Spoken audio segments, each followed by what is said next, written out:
How about Kevin Kisner blaming the USGA for Wyndham Clark smashing lockers? Yeah, and getting crushed for it. He should. I went Yes, he nuts. should. Oh, I'm like, are you kidding me? First off, blaming the USGA. First, the USGA didn't do anything. Oakmont did it to him. Right. I mean, And I don't. Did the pictures come out Sunday or Monday? I thought they came out Sunday night. Well, I mean, good chance all those members that were hanging out in their clubhouse and you know what I mean? Like, the members get special treatment at these tournaments. They have access because they're members. They can go in the clubhouse. They can do things that you and I couldn't do if we were attending the tournament. My guess is after they all left, a few of the guys went to the locker room and went, what the hell is this?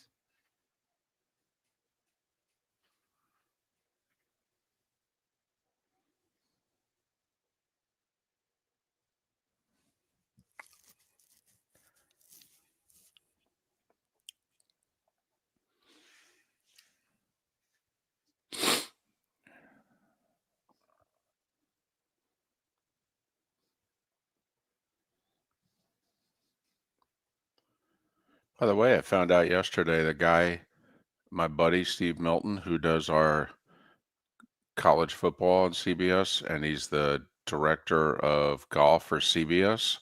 He did the world feed. Okay. A bucket list for him. Oh, nice. Yeah.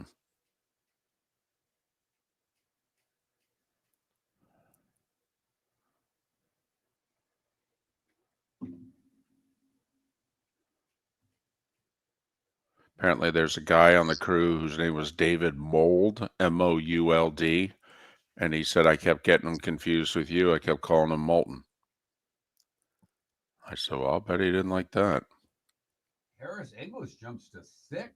Uh-huh. Keegan went down a spot. He did. Okay.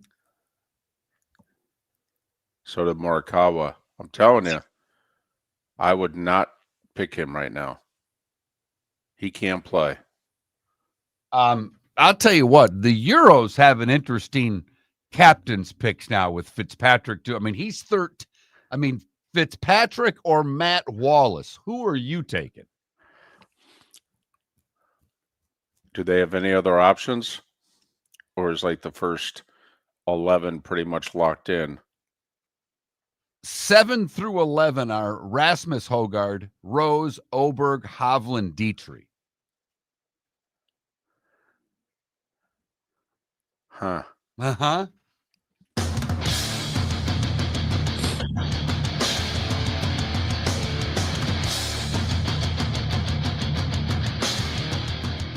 You're listening to Miller and Moulton, coming at you from the Floormeister Studios. Floormeisters, keeping it real.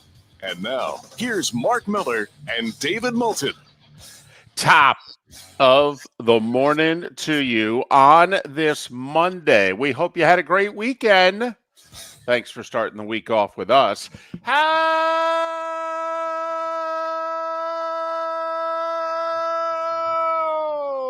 the heck are you? Miller and Moulton. MillerandMoulton.com. Miller_Moulton on X. Look at you and I channeling our inner Gary player today. We are the men in black. How are you? I'm doing well as can be expected. I am extremely excited to have an empty home. And not, just me. The wife and daughter are there. But after a family vacation where you added my mom into the house for a week, my mother-in-law was here for a week, I get to go home to my house today after the show with nobody there. May do 4 laps around the house naked just for the hell of it.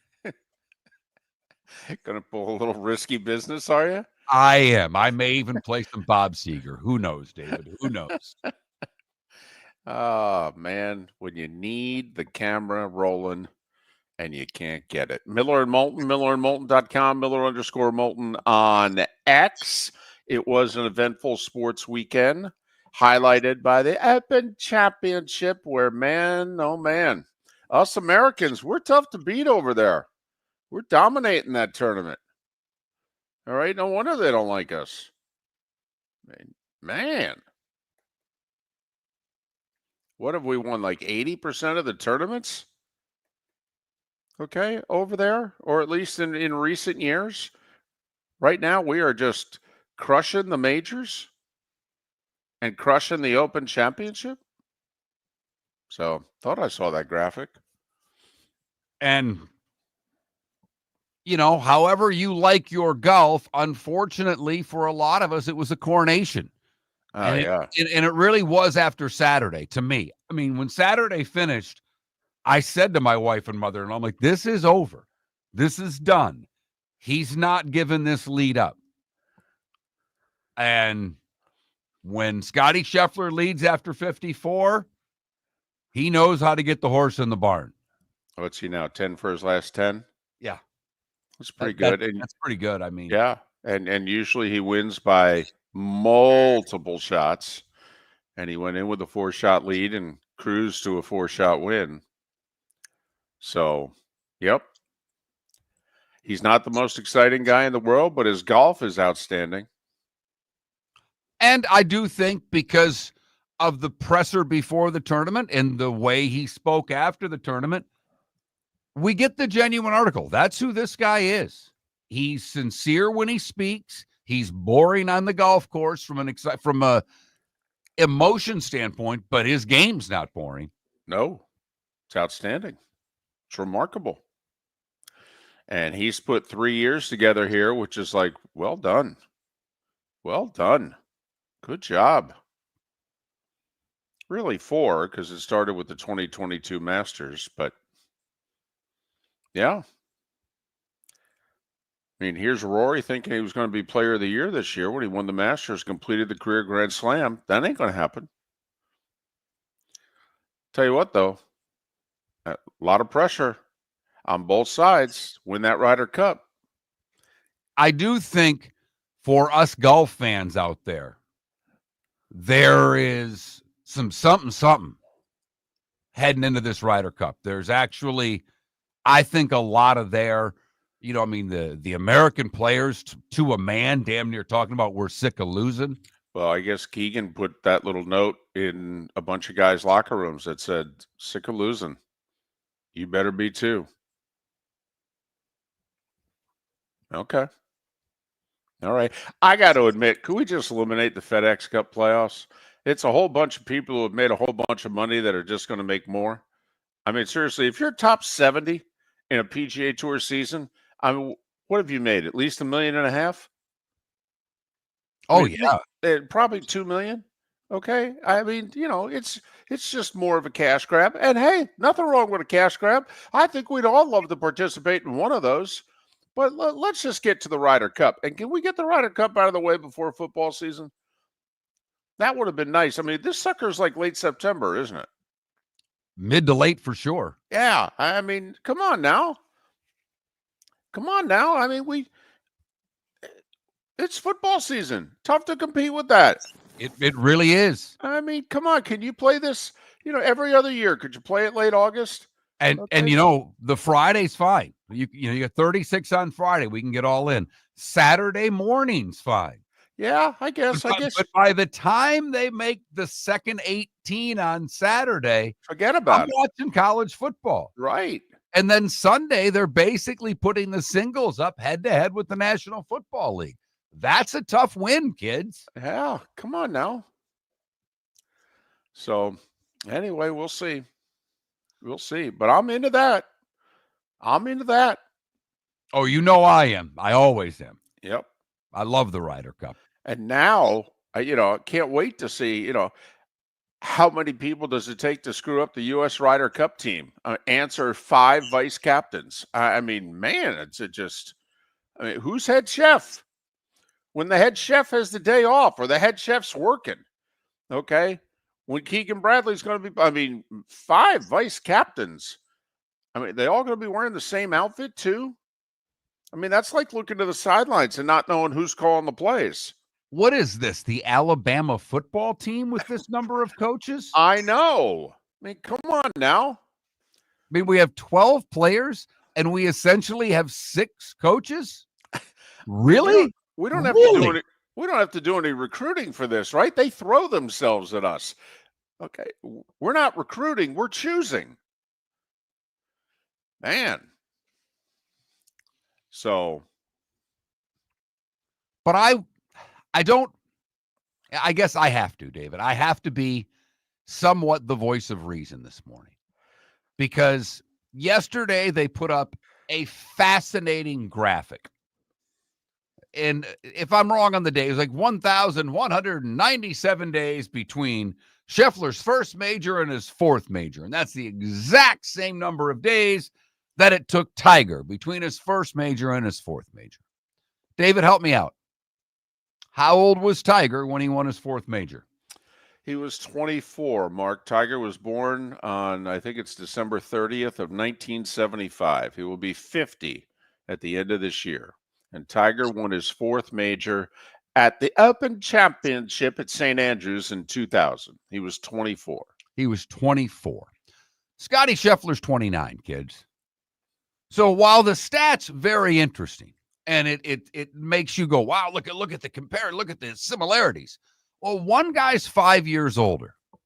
By the time Tiger was 29, how many majors did he have, David? Oh, wow. Well, he wins his fifth major right after winning his fourth, because he then won the PGA. He won his This sixth was major. in August, Right. not in May like it is now. Right. And then he won the Masters in 01. That's why he had 4 in a row. So that got him to 6. He won 2 in 02, I believe, which got him to 8. And I don't think he won it. How much? What was the number you were looking for? How many he had by the time he was 29? He won 1 or 2 in 05. So he had 9 or 10. Okay. So let's just stop there. 9 or 10 versus 4.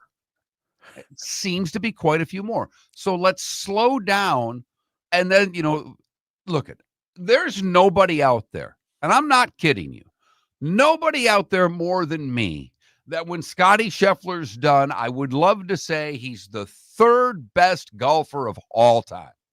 I would. Oh, wow. That would be phenomenal. But That'd be amazing. people are already trying to say that he's going to get there.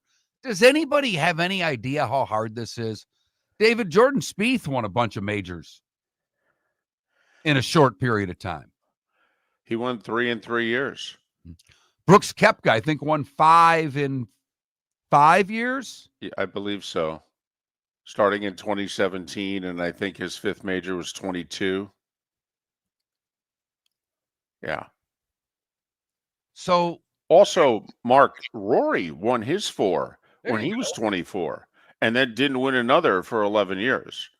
I mean, that's the thing. I mean, none of us are wishing this of Scotty Scheffler, but I mean, it's not as easy to win these things as sometimes certain golfers make them look. there are, and not to be negative, but I hope he wins the U.S. Open at Shinnecock this coming year. It would be great, especially when they said Sunday's going to be on his 30th birthday. Right. How flippin' cool would that be for him? Yeah, I know. He might get emotional. Might, but can we just slow down with saying he's, could be the third best golfer of all time? Okay, we'll see. His A game is remarkable. Yes. What he did, Friday, this whole week over there, it was spectacular. All 4 rounds in the 60s. Had really an easy time. Made the 1 double yesterday. I mean, that was his mistake for the week out of 72 holes. So just enjoy the moment. Right. Because here's the other thing. It's 9 months till our next major. That's a long time. That's a long time. 9 months in the world of golf? A lot of things can happen in 9 months. Hell, maybe even gets better. But 9 months, I mean, ask Colin Morikawa, okay, who looked like the next great thing when he won 2 majors by the time he was like 24. And now he shouldn't even be on the Ryder Cup team, if you ask me. He can't play right now. Timing. This competition's in 2 months, and he can't make cuts right now. Yeah, Goddard up or Morikawa? Who would you want on your team today? Right. One guy's 8th on the team, and the other guy's 22nd. Give me the guy number 22 today.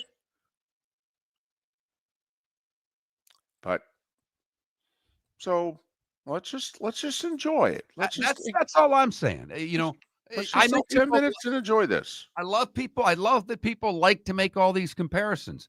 But before you start making the comparisons, do a little research. He ain't Tiger. He's had a 2-year run that the only thing we can compare that run to is Tiger-esque. Tiger did it for a decade, everybody. Yeah. At 1999 through 2008. Yeah. Nicholas looks at that and goes, damn, that was good golf. Southwest Florida's scorching heat is on its way. Stay cool with Air Advantage. As a proud Rheem Pro partner, Air Advantage delivers top-notch air conditioning solutions to keep you cool and comfortable. Right now, enjoy 18 months, no interest, no payments on qualifying systems. Call 433-4635 today for expert installation and unbeatable comfort all summer long. Online at myairadvantage.com. Air Advantage. Call today, 433-4635. With summer approaching, time to take care of your own house. So stop into the Floor Meisters and see their huge in-stock selection of carpet. The Floor Meisters has 100 rolls to choose from, starting at $2.99 a square foot for carpet, pad, and installation. Come in and ask for Dave and have him show you the Dream Weaver Select. Many styles and colors to choose from to fit everyone's taste. Floor Meisters, 6281 Naples Boulevard in Naples, right next to Costco, or go to the web, floormeisters.com. For over 50 years, the Nolan family has been dedicated to protecting local families. Nolan Family Insurance is a second-generation independent agency that specializes in home, flood, auto, and boat insurance. They take the time needed to explain your coverage options and answer your questions so you can make an informed decision that's right for you. If you're looking for an agency that treats you like family, call 941-639-1122 or go to NolanAgency.com. That's 941-639-1122 or NolanAgency.com. American Paint Supplies is your one-stop shop for all your coating needs and has been for 30 years. American Paint Supplies is also your #1 Festool dealer in Southwest Florida. If you are a builder, cabinet maker, painter, or power tool enthusiast, Festool craftsmanship can be found at American Paint Supplies. Celebrating 30 years of service, and Festool is celebrating 100 years of excellence. Come to American Paint Supply for a perfect pairing of service and expertise on 6100 Shirley Street, Naples, off of Pine Ridge, or online at AmericanPaintSupplies.net. This is Miller and Moulton.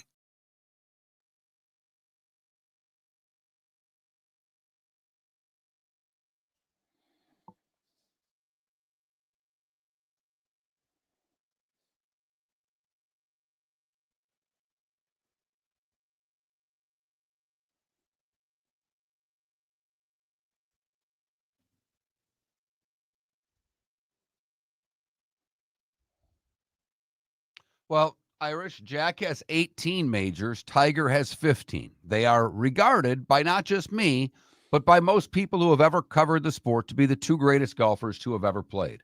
Some people think that it's Tiger. I, on the other hand, think it's Jack.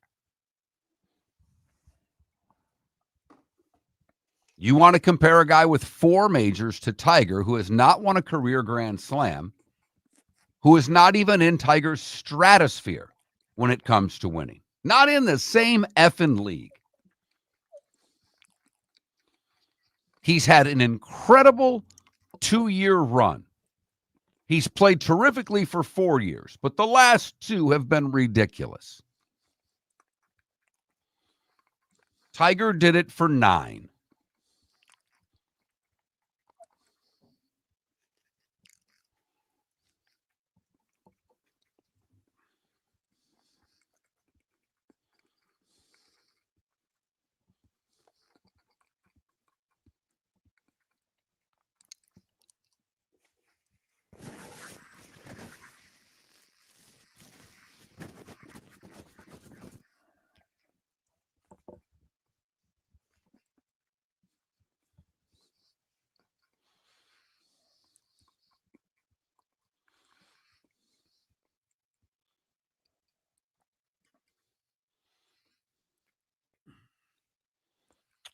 Jack had 19 seconds in majors.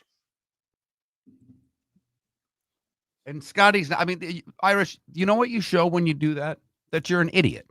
But that's okay. Knock yourself out, dude. Show your stupidity on here. Every day you show your ass. It's awesome.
Yeah, Jack was the runner-up 7 times at the British.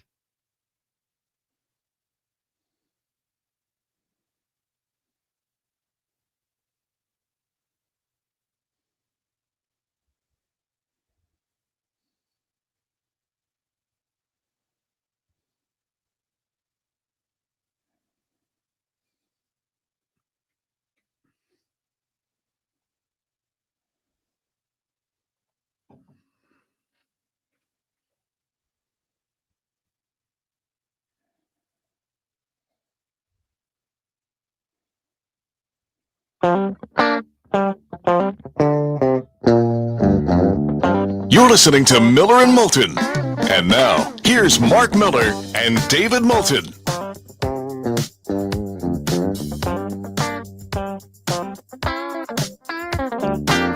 Minutes past the hour. Miller and Moulton. MillerandMoulton.com. Miller _Moulton at X. You know, I'm glad that NBC and some of the golf world is trying to make Scotty the next Tiger. Okay, because it gives you a chance to just look back. And it's only been a generation. Okay. But if you could humor me for about 30 seconds here, don't get me wrong. Tiger had a pretty good run, Mark, before the age of 29. I mean, he really did. Okay. And by pretty good run, okay, I mean, he had won, I don't know, 8 majors. But could we just start and look at Tiger? His 3.5-year run in the majors before he had to take the rest of the year off because he won the U.S. Open on a broken leg. Mark, in 2005, he had 2 wins, a second and a fourth. In 2006, he had 2 wins and a third. In 2007, he had a win in 2 seconds. And in 2008, he had a win and a second. So to review, Tiger played in 14 majors in 05, 06, 07, and the first 2 of 08. He had 6 wins and 4 second-place finishes, and a third and a fourth. And David, when you say all of that, and I don't have the years in front of me, but you know this as well. What's even more remarkable about Jack's 18 major wins is that he had 19 second place finishes. Right. 7 times at the British, he was the runner-up. Right. Like last week, I told you my favorite Jack stat. He had a 16-year run at the Open Championship. 16, actually, I think it was 18 years in a row, but it was at least 16 years in a row where his worst finish was 6th, which meant that for 16 consecutive years, Jack was on the first page of the leaderboard every year. And by the way, his game was supposedly the game that wouldn't play well over there. You know, he hit high shots and he did not have a creative short game. Jack chipped the same way with the same club most of his career. But yeah, that Tiger 29 through 32, I don't know. Okay. That's pretty good. Yeah. And there are no two people out there without the last name of Scheffler that would not want to see Scotty Scheffler accomplish similar things in the next 4 years than Miller and Moulton. We love greatness. We've talked about it for nearly 20 years doing a show together. It's what David and I live for, no matter the sport, no matter the team, no matter the player. Greatness. It's why we watch. Now, listen, it's a great stat. Okay, it is. The Scheffler stat, the same number of days as Tiger, okay, to win your first 4 majors. I mean, it is. It's a cool stat. It's a stat that, you know, hell, I might hand when I was doing golf. That if I knew it, okay, Oh, yeah. I might hand it to Buck. It was the graphic of the weekend. Okay. I mean, it's a great stat. And I would argue, and I don't know how you could argue against it, I think his last 2 to 3 years are the best 2 to 3 years we've seen since that period I just documented of some guy named Eldrick Woods.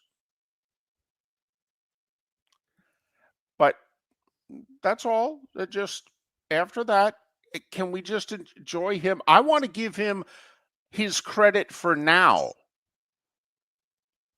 I don't want to compare him and make him have to live up to Tiger. Because let me tell you something. If he can follow this up with another year or 2 of this, damn.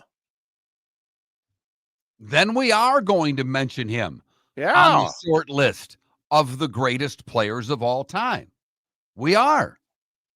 Because also look at his chronologically when he would be doing it. You know, last year he was 28. This year he's 29. He does it 30 and 31. Well, we start looking at Tiger here and, you know, that 3.5 year sequence I brought up when Tiger was 29, 30, 31, and 2 majors when he was 32. But just for the record, remember he played in 14 majors and in only 2 of them did he finish outside the top 4. He was pretty good. It's kind of where that whole Tiger of the Field thing started. Yes, it did. And look it. Miller and Moulton did not pick Scotty Scheffler. Out of the 3, David picked Jon Rahm. I picked Rory. We were both wrong. And it wasn't close. I'll tell you what. I'll tell you right now. I will pick Scotty Scheffler in the Masters next year. That's a good call. Miller and Moulton's prognostication for this tournament did not work out all that well. I may have edged David slightly only because Rory played better than Rahm. We both had Hovland. He made the cut and stunk. I think you had Tommy Fleetwood. I did. As your third. I had Tyrrell Hatton as mine. They ended up tied. Hatton did not have a good Sunday. Fleetwood did. And I think they both finished, top 10-ish. By the way, I was impressed with two golfers, though. How about DeChambeau finishing T10 after an opening 78? I mean, And I'm guessing the other one is the locker smasher. Wyndham Clark. Wyndham Clark, after a terrible first round, played his tail off. They both, Mark, after their first rounds. DeChambeau was 16 under his last three rounds. So was Wyndham Clark. You could even be more impressed with Wyndham in that Wyndham shot a 76 on Thursday and doubled the first hole to begin his Friday.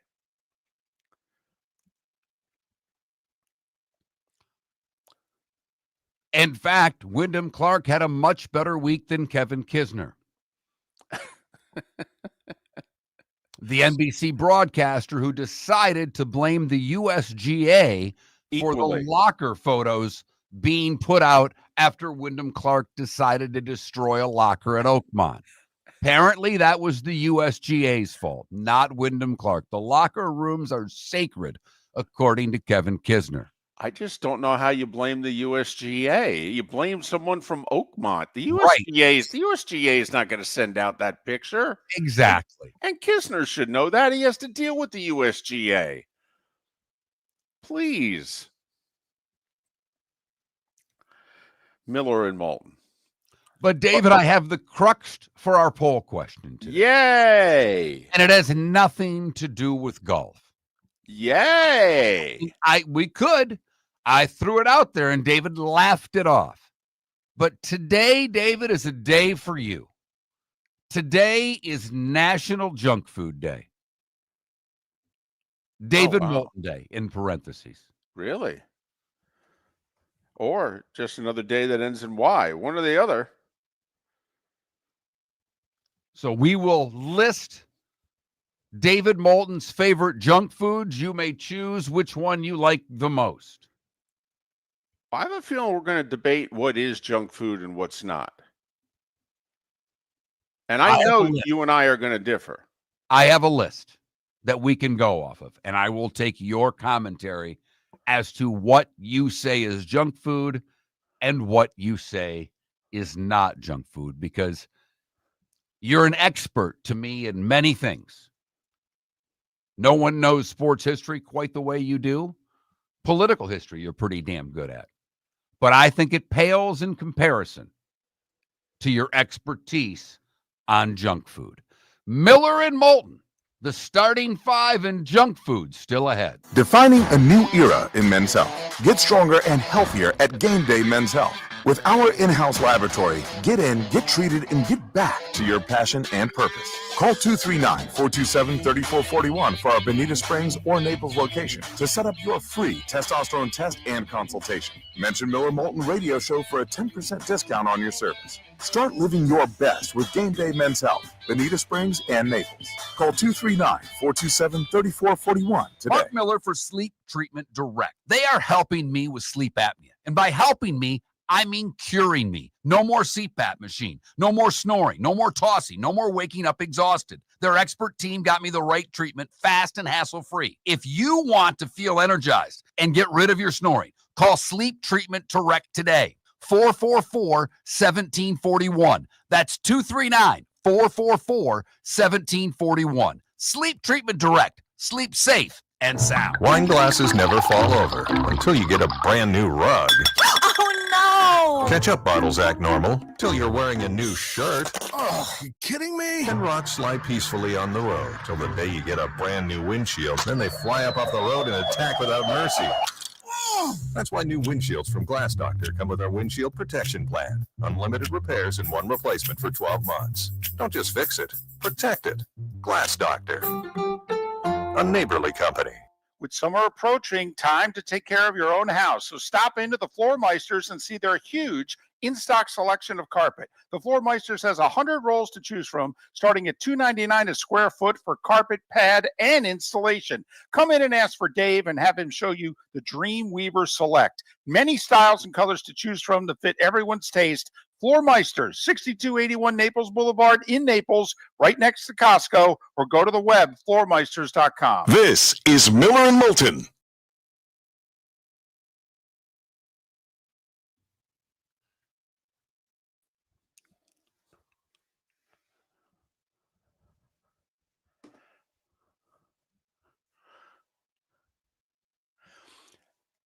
Teacher Tim, okay, what the Philly Fanatic on Friday, they did it too. Hysterical. Money. Awesome. Money. And then now every other team, they're doing it, and people are doing it. You know, some of the ones I saw were funny were two guys in that position. I mean, it's I think it was also at a Phillies game. The one guy, knowing, hey, they were going to, do kiss cam at some point, had a small sign that said, "This is my wife." God, yes. funny is funny.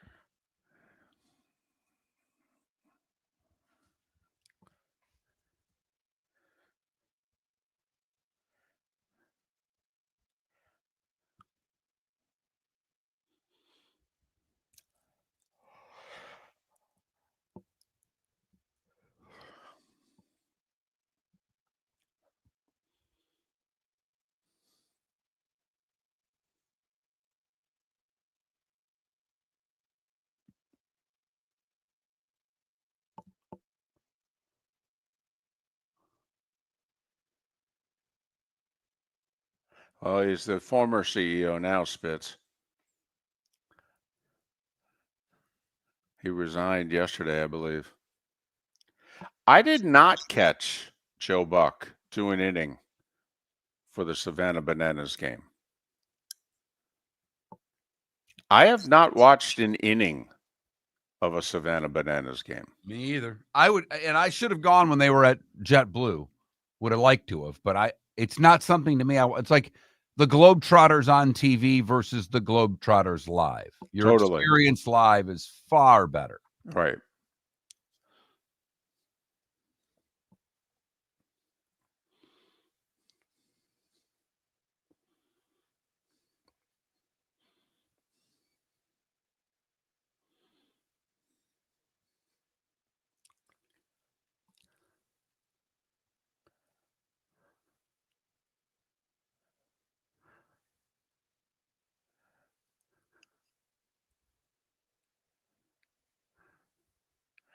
Oh, trust me, Michael, we're aware.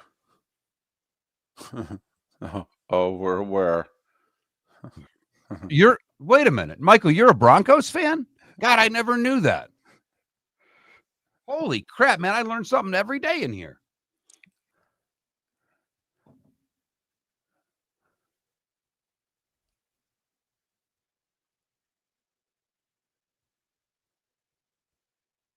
Are you talking for the Bananas, Jules?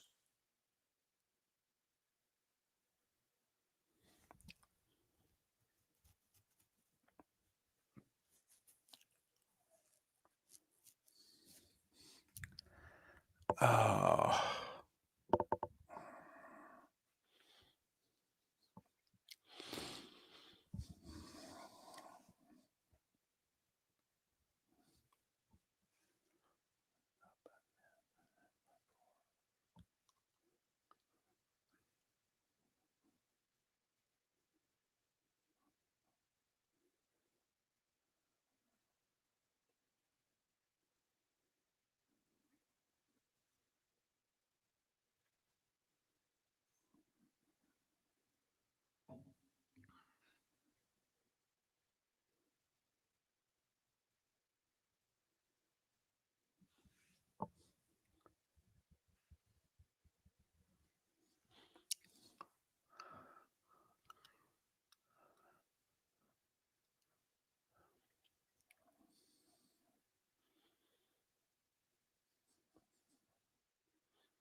Welcome back to Miller and Moulton. Text the guys what's in your mind at 21,000.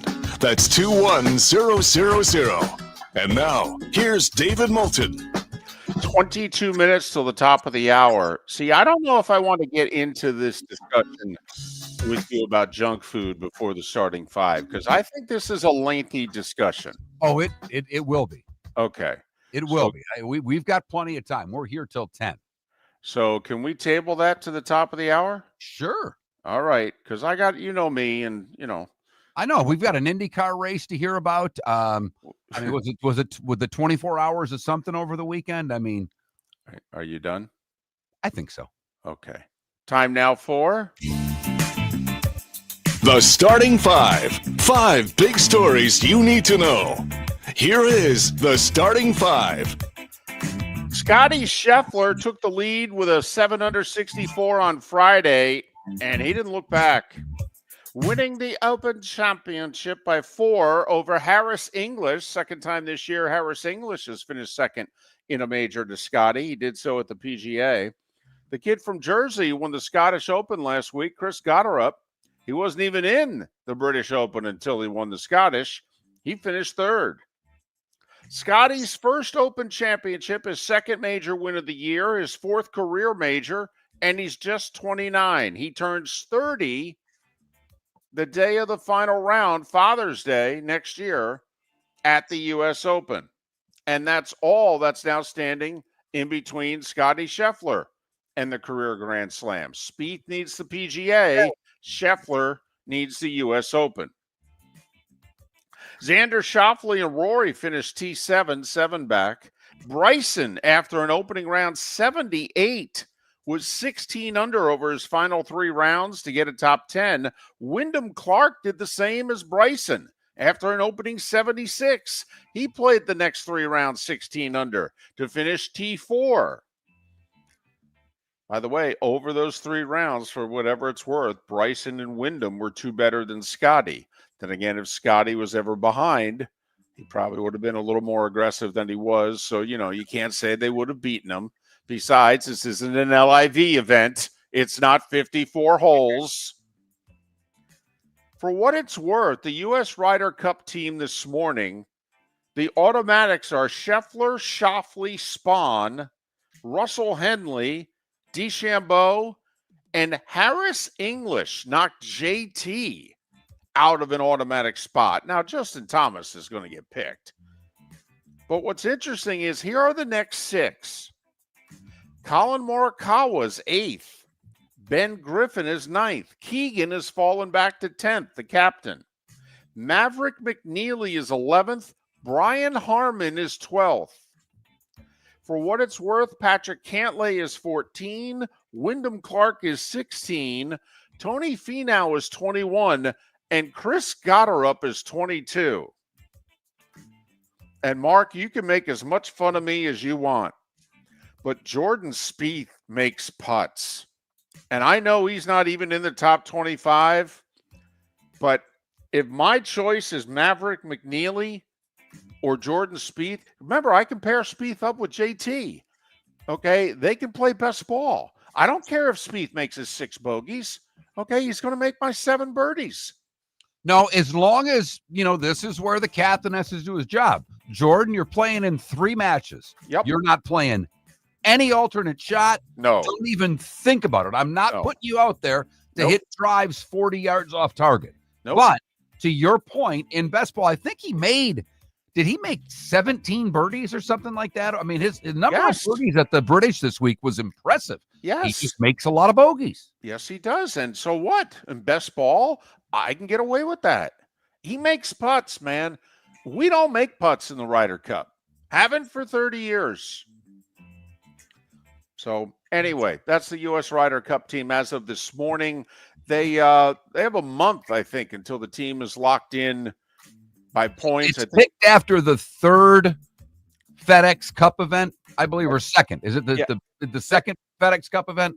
They got rid of one of the FedEx Cups. See, now there's only 3 of them, and I think after the 2nd one, the points are set. Baseball. Orioles beat the Rays yesterday 5-3, but the Rays took 2 of 3 in the series. Red Sox lost 2 of 3 to the Cubs, but they did beat the Northsiders yesterday 6-1. The Cubs are tied with the best record in baseball.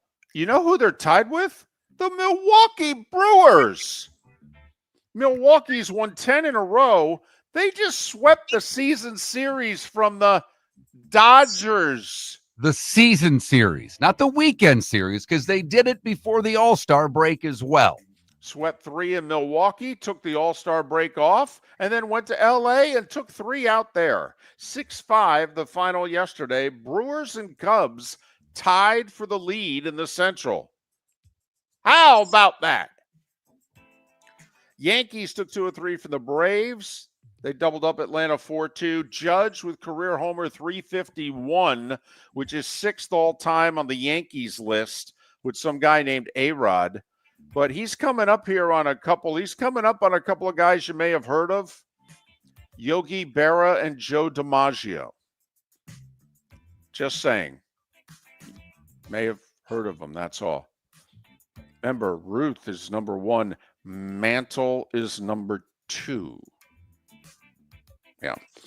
Toronto swept the Giants 8-6. Toronto's won 10 in a row at home. Their lead in the East is 3. Guess who's coming back to Toronto? The Yankees. Remember when they went up there with a 3.5 game lead and lost a 4-game series a month ago? So we'll see how much better the Yankees are now than then. Padres. They beat the Nats 8-1. Bogarts with a first inning grand slam. San Diego just 3.5 back now of the Dodgers in the West. Mets avoided the sweep at home against the Reds. They won 3-2. They're 2.5 are the Reds behind San Diego for the final playoff spot. Mets a half a game behind the Phillies, who lost to the Angels yesterday 8-2. So Mets lose 2 out of 3 at home to the Reds. Phillies lose 2 out of 3 at home to the Angels. Marlins won 2 out of 3 at home against the Royals, but KC snapped the Marlins 4-game winning streak yesterday with a 7-4 win. The White Sox went to Pittsburgh and swept the Pirates. Don't you have to fire, do you give Ben Cherington 2 more weeks to do the trade deadline and then fire him? I mean, come on. I mean, we said this about the Rockies 2 months ago. I mean, there comes a point where the fan base has to know that you're actually paying attention and that you care. But, David, the ownership in Pittsburgh doesn't care. They don't. Everybody in Pittsburgh's aware that their owner doesn't care. So you may be right, but I don't know if it makes any meaningful impact to the club for the rest of this year. Listen, I like Ben Cherington. I didn't think the Red Sox should have fired him when they did all those years ago. But you take a look at his record. I mean, outside a couple of first-round picks, his record is not good over 5+ years in Pittsburgh. They're not any better now than they were when he took the job. And I don't know how much better their organization is either. All right. Guardians took 2 or 3 from the A's. They beat Sacramento/Vegas/Oakland 8-2. Houston avoided the sweep in Seattle, beat the Mariners 11-3. Houston's lead in the West over the M's is 4. Arizona swept the Cardinals to get to 500 and make life for their general manager hell. Because if they're going to start winning, he can't trade all the guys he wants to trade. Like third baseman Eugenio Suarez, who everybody wants, who hit 2 homers yesterday for the 2nd day in a row.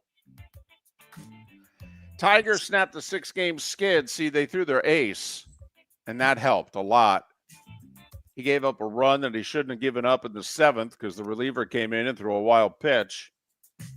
So he didn't get the win when he should have.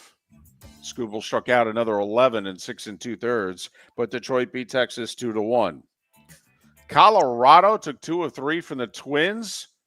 Not that the Twins should be sellers or anything. Minnesota 7-1 over the Rockies. Royce Lewis hit 2 homers. First time he's ever done that for the Twins. Trade him. That's a huge series loss for the Twins. They had a shot playing the Rockies to get it back to 500, right? And say, hey, we can be this year's Tigers. Yeah. And they lose 2 or 3 to the Rockies. That's a terrible series loss for the Minnesota Twins. And you're right, it should make them be sellers. I'd trade Royce Lewis this afternoon before he gets hurt, because the guy could get hurt walking off the plane. NASCAR, Denny Hamlin may have lost in court last week, but he won on the track, his fourth win of the year at Dover. His teammate Chase Briscoe was second. Ross Chastain was in the top 12 late in the race, ended up 34th. Mark, there was an Indy race, thank you very much. The Grand Prix of Toronto. Pato O'Ward, the winner. Alex Palou, who's still your points leader by 100, he finished 12th. By the way, in a NASCAR announcement yesterday, they're not going back to Chicago next year. They want to take a year off. They want to make the race even fan-friendlier and less strain on the city of Chicago in terms of how many days they shut things down. So they're going to race in San Diego next year and then hope to return to Chicago in 27. College football, and what a sad story. 18-year-old Ole Miss freshman defensive lineman Corey Adams, who's from New Orleans, killed Saturday night just outside of Memphis in a shooting. 18. NFL news, J.C. Treader was next in line to be the head of the NFL Players Association, except it was found out that in many ways he was as guilty of covering things up as the executive director was. So J.C. had to resign. Seahawks cut tight end Noah Fant, saved $9 million of the cap. He was their starting tight end, make no bones about it. Had been there 3 years, had decent production. They cut him. Chiefs add 4 years to defensive end George Karlaftis' deal. He still had 2 years left on his rookie deal. So they got Karlaftis, who's only 24 years old, signed through 2030. He's going to make $23 million a year on his extension. So 2 more years at rookie money, and then he gets 4 for 93. 2/3 of that deal is guaranteed. So basically, he's guaranteed till about midway through the 29 season. So they could walk away from him in 4 years, eat about 10, 12 million in 29, and that's if things don't work out. One final NFL note. President Trump, thinking out loud yesterday, said, listen, I want the Redskins' name back. I want the Indians' name back. The Indians immediately came out and said, yeah, that ain't happening. We're not thinking about that at all. Thanks for playing. The Commanders said nothing. Absolutely nothing. Trump has said, you guys need approval, because if you want to build the new stadium where you want to build it in District of Columbia, and we can kind of control the purse strings for that, and I could always veto it unless you give me what I want.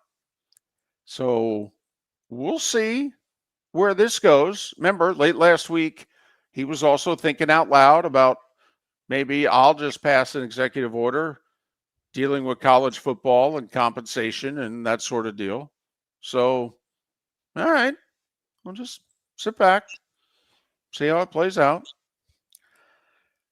And the football magic numbers, by the way, are 38 and 45.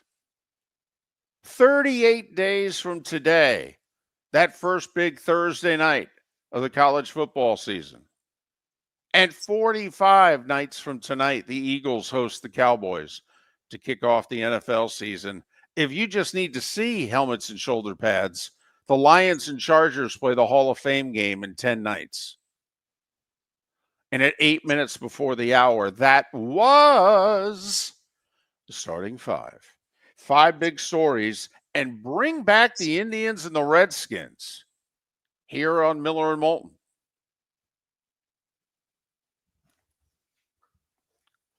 Grand Prix of Toronto, huh? The Grand Prix of Toronto. Pato O'Ward, baby. Okay, cutting in to Alex Palos. Big lead. Miller and Moulton, we will discuss during this commercial break and maybe even into the top of the hour segment what the 4 choices of our poll question are going to be, because it's National Junk Food Day. And David wants a little something about this poll question answered properly. Yeah. This is not going to be well received. What you and others are going to classify as junk food, I am going to vehemently disagree with. There is no doubt about that, because what I had listed as the number one junk food, David immediately said to me, that's not a junk food. It's We'll preposterous. get his list, compare it to my list. That's next on Miller and Moulton. American Paint Supplies is your one-stop shop for all your coating needs and has been for 30 years. American Paint Supplies is also your number one Festool dealer in Southwest Florida. If you are a builder, cabinet maker, painter, or power tool enthusiast, Festool craftsmanship can be found at American Paint Supplies. Celebrating 30 years of service, and Festool is celebrating 100 years of excellence. Come to American Paint Supply for a perfect pairing of service and expertise on 6100 Shirley Street, Naples, off of Pine Ridge, or online at AmericanPaintSupplies.net. Wine glasses never fall over until you get a brand new rug. Oh no! Ketchup bottles act normal till you're wearing a new shirt. Oh, you kidding me? And rocks slide peacefully on the road till the day you get a brand new windshield. Then they fly up off the road and attack without mercy. That's why new windshields from Glass Doctor come with our windshield protection plan. Unlimited repairs and one replacement for 12 months. Don't just fix it, protect it. Glass Doctor.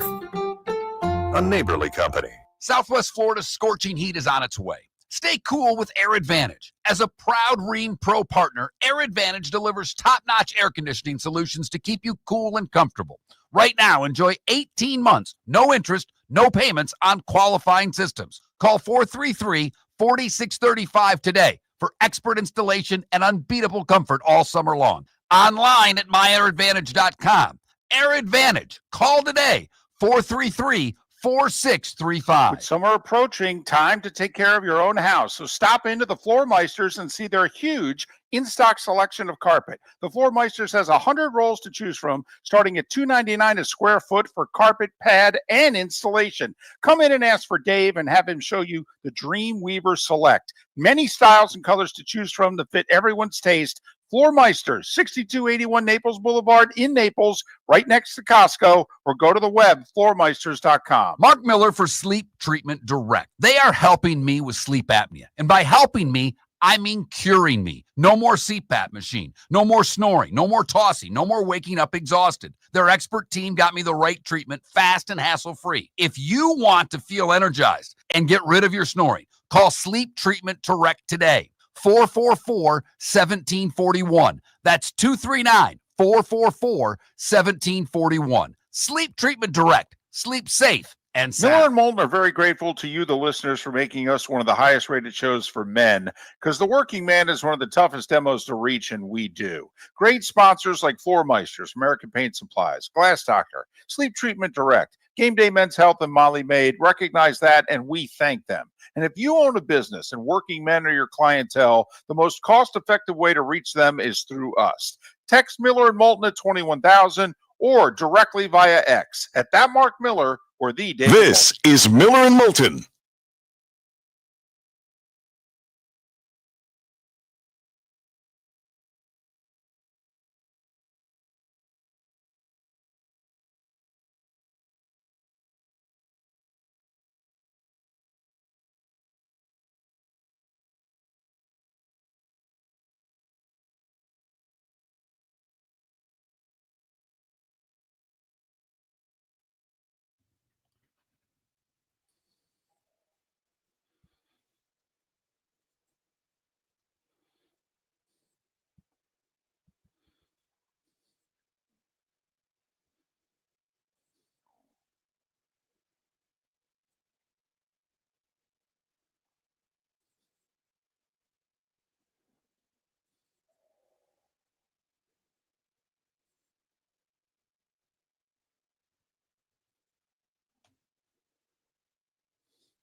It's quite a statement there, Clark.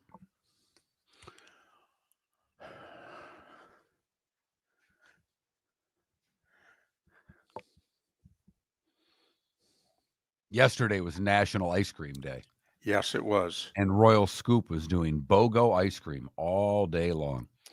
So I guess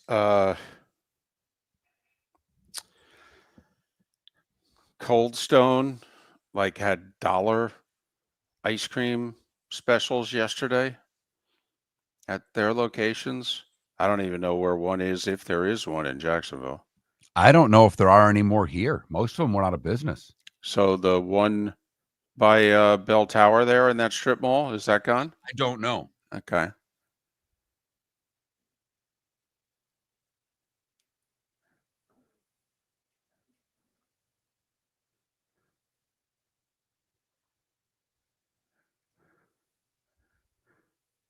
There's one in Fort Myers, a couple in Fort Myers, one in, it says Estero. Maybe it's still in the mall there. Yeah, I guess it is.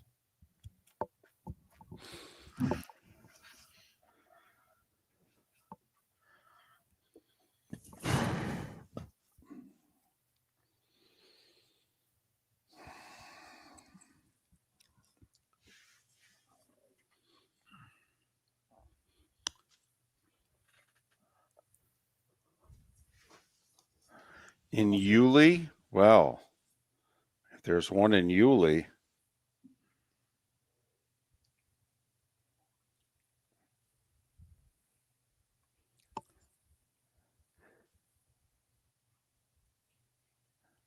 It's 40 miles from Jacksonville.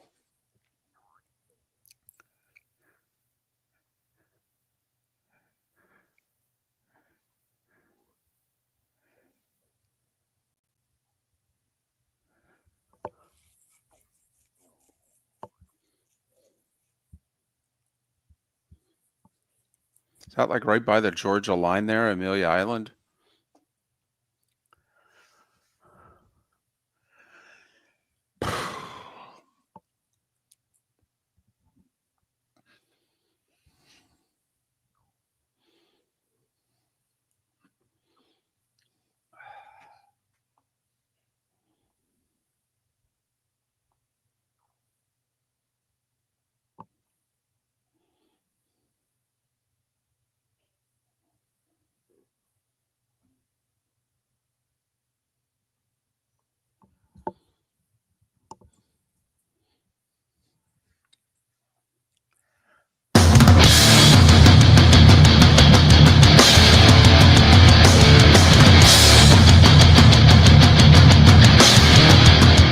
You're listening to Miller and Moulton, coming at you from the Floormeister Studios. Floormeisters, keeping it real.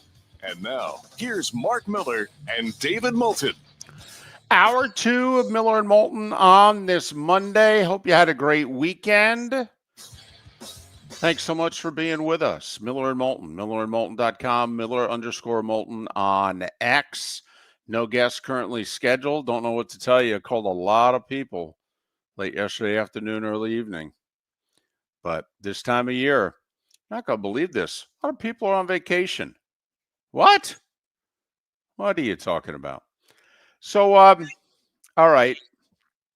I mean, we already tackled one controversial subject in which we said, listen, Scotty Scheffler is occasionally looking like and performing like Tiger Woods.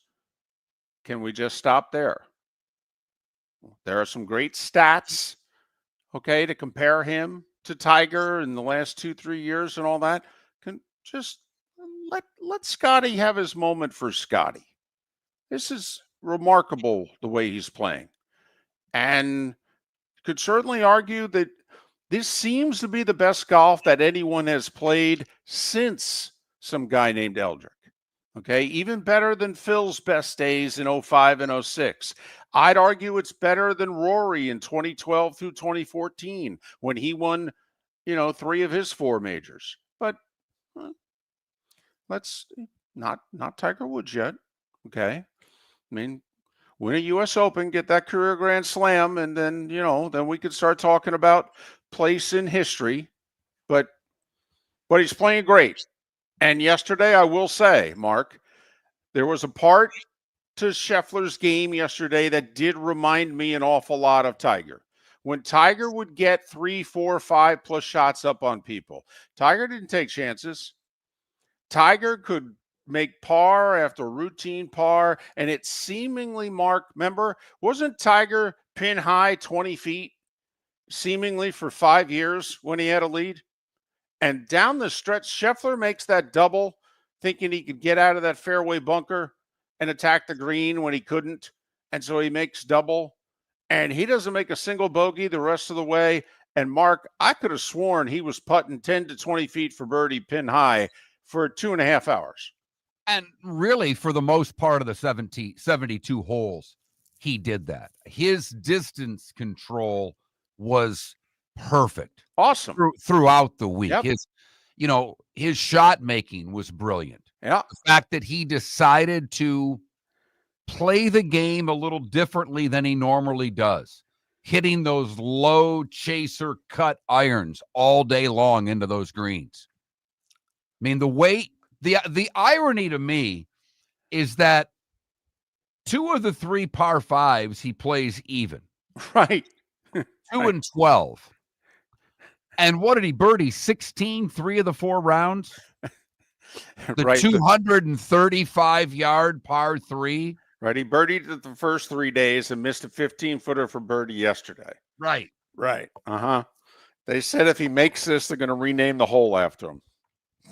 So there were so many impressive things about the performance that Scottie Scheffler gave us over the last 4 days. Miller and Moulton just say, enjoy that. Yeah. Why do we have to make this leapfrog comparison to a guy he's not in the same stratosphere as yet? Yet. But he's clearly the best golfer in the world, and it's not close. And he has been for the last 3 years. And good for him. There are 21 players all time who have won more majors than Scottie Scheffler. Okay? So let's just slow down. It's on the verge, though. It's like Rory. Rory's at what, 5? Okay. Tell you what, you go from 4 and you start getting into 6 or 7 territory. Yeah. That's a totally different, that's a totally different wing of the Hall of Fame. Absolutely. It's not the wing, but you're getting within spitball distance if you can rack up a couple more. But yeah, you get to 6, that's Trevino, Faldo, Mickelson. Right. You get to 7. That's Arnie. Right. Sneed. So right. Rarefied air when you get there. Right. Do I think he can? Absolutely. But that little thing called a flat stick determines a lot. And, we actually want to give him his credit, but just let him be him right now. Okay. And enjoy him for him. And then maybe a few years from now, we'll be doing some of this historical stuff. And that would be remarkable. That would be awesome. But we've got some very serious business to attend to. And it could be historical, what we're doing right now, because I think we're going to rank, quote, junk food. That's correct, David. Today is National Junk Food Day. And I lean on the expert in this category, one David Moulton. Okay. I will say I had a fair amount of junk food over the weekend, probably Good. More than I have had in a long time. And I will pay for it all week long. My junk food may be a little different than yours, but potato chips or just the chip category has to be pretty high on the junk food list. Sure. Doritos, potato. Yeah, absolutely. Chips. Any sort of chip. Yeah, a chip is clearly junk food. Yes. Okay. But according to the list I have in front of me, David, they rank pizza as the number 1 junk food. Oh, for goodness sakes. Pizza's not junk food. Come on. First off, it can't be junk food. Okay. Why is that? Well, first off, because it's a meal. All right. chips are not a meal. Fries and onion rings are not meals. Okay. The whole thing about junk food is it's a side thing. So pizza, because it's the main course, Right. in your opinion, can't be junk food. No. I don't see how a slice of cheese pizza is junk food. I don't. Now, if you want to put 11 toppings on it and what have you, I mean, but that's like taking plain pasta and then putting a whole bunch of, cheese on top of it. I mean, no. I'd like a separate question. Do you consider pizza junk food? I'm serious. There's no way pizza's junk food. Done. Chips are junk food. Okay, fries and rings are junk food. We may Well, have multiple poll questions off of just National Junk Food Day. Well, we should, quite frankly. This is important. I mean, what else you got, by the way, that they consider to be junk food? Well, I do have French fries on there. Yeah, of course. Ice Fries and onion rings. To me, chips is its own category. Fries and rings are its own category. Okay, I agree with that. Okay. Now, on this list, they have ice cream on this list. Wow. I mean, it probably qualifies, even though we don't think of it as that. But they have hot dogs on this list. Oh, boy. That's a tough one because, David, a hot dog is a meal, but I don't know if there's anything that we put in our body that's much worse for you than a hot dog. I mean, think about it. Just the whole definition of junk food, though. Does anybody think that junk food is a meal? No. What are you doing? You're pounding the chips, okay? And hey, don't fill yourself up on junk food. We're going to eat in an hour. By the way, so you're okay with dessert being junk food? So, I mean, so you want what, cake/ice cream to be considered junk food? I am merely pointing out the list. That would be a tough one for me because my love of ice cream is as much as I love any other food out there. I love ice cream. I still think I could win. Like, it's the only food that if I was going head to head with you in a speed race to eat, I am confident I would crush you eating ice cream. Crush you. But I've done the 48-ounce porterhouse against you. I was hanging for a while. I bailed late. I couldn't keep up. No way I could do what you did behind this building 12 years ago with hot dogs. Couldn't do it. Ice cream, I think I could take you on. Is fast food junk food? Here's the problem. Okay, I think we're confusing unhealthy with junk food. Because once again, most of what we eat is not healthy. Can we just get that premise out of the way? Can we agree with that premise? So, I don't consider dessert junk food. I don't. I could be wrong, but I don't consider dessert junk food. It's its own category. It's dessert. Yes, right. It's dessert. The same way you don't consider pizza or hot dogs junk food. No, that's a meal. Is pizza junk food already up as a poll question? And remember, junk food, not unhealthy, but junk food.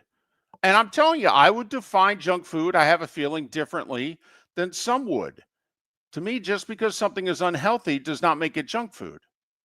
I have the definition in front of me, and it says food that has low nutritional value, typically produced in the form of packaged snacks needing little or no preparation.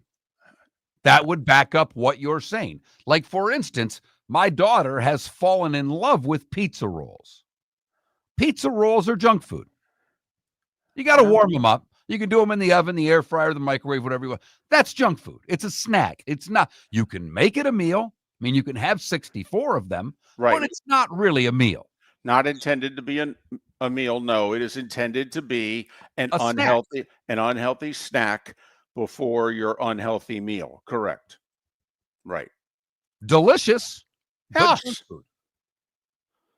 So, I mean, honestly, Mark, I think of chips, which can be potato and Doritos. We all know chips, okay, and fries and rings. And by the way, you want to throw tater tots and all that. You know what we're talking about here, okay. And besides that, what else you got?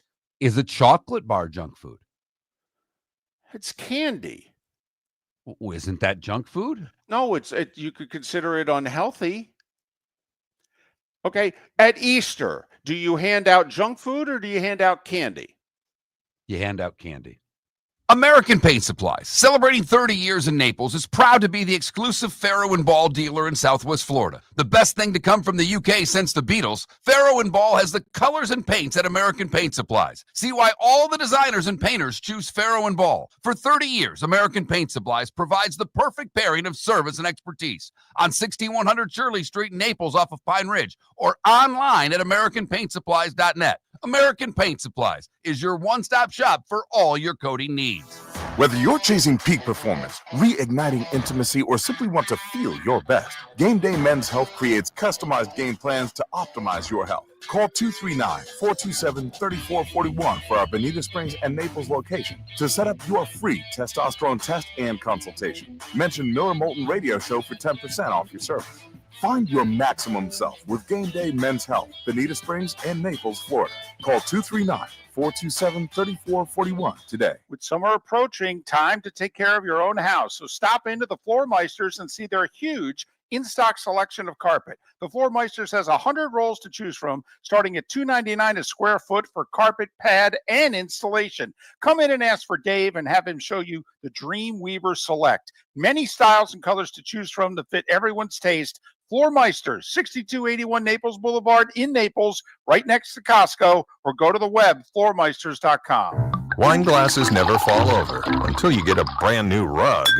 Oh no! Ketchup bottles act normal till you're wearing a new shirt. Oh, you kidding me? And rocks lie peacefully on the road till the day you get a brand new windshield. Then they fly up off the road and attack without mercy. That's why new windshields from Glass Doctor come with our windshield protection plan. Unlimited repairs and one replacement for 12 months. Don't just fix it, protect it. Glass Doctor, a neighborly company. This is Miller and Moulton.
David, I do have a question for you from a texter. That's an off-air question. If he could see the original cast of any Broadway musical, what show is he picking? Oh, wow.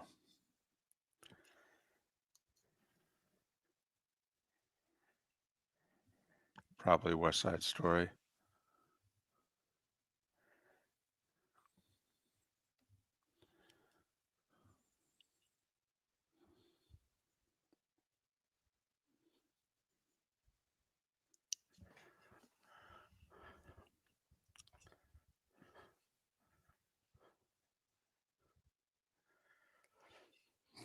And I have to thank my mother. I saw,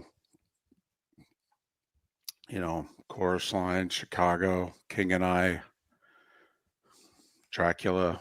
I mean, I saw a lot of original casts. Annie. I mean, You're listening to Miller and Moulton. And now, here's Mark Miller and David Moulton. 21 minutes past the hour. Miller and Moulton, MillerandMoulton.com, Miller_Moulton on X. 38 and 45 days away from the start of the college and pro football seasons, respectively. You want us to do a Ryder Cup, excuse me, a Ryder Cup countdown or no? Is that a little too much hype? That's a little too much hype. Okay. It's All a right. little too much hype. I got to admit, I'm actually pretty jacked up. All right.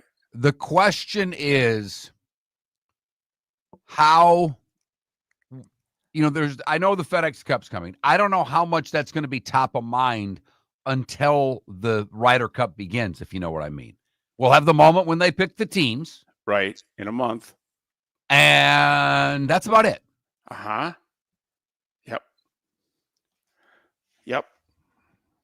And I'll be all in when it starts. Oh, I know. You love the Ryder Cup. I love the Ryder Cup.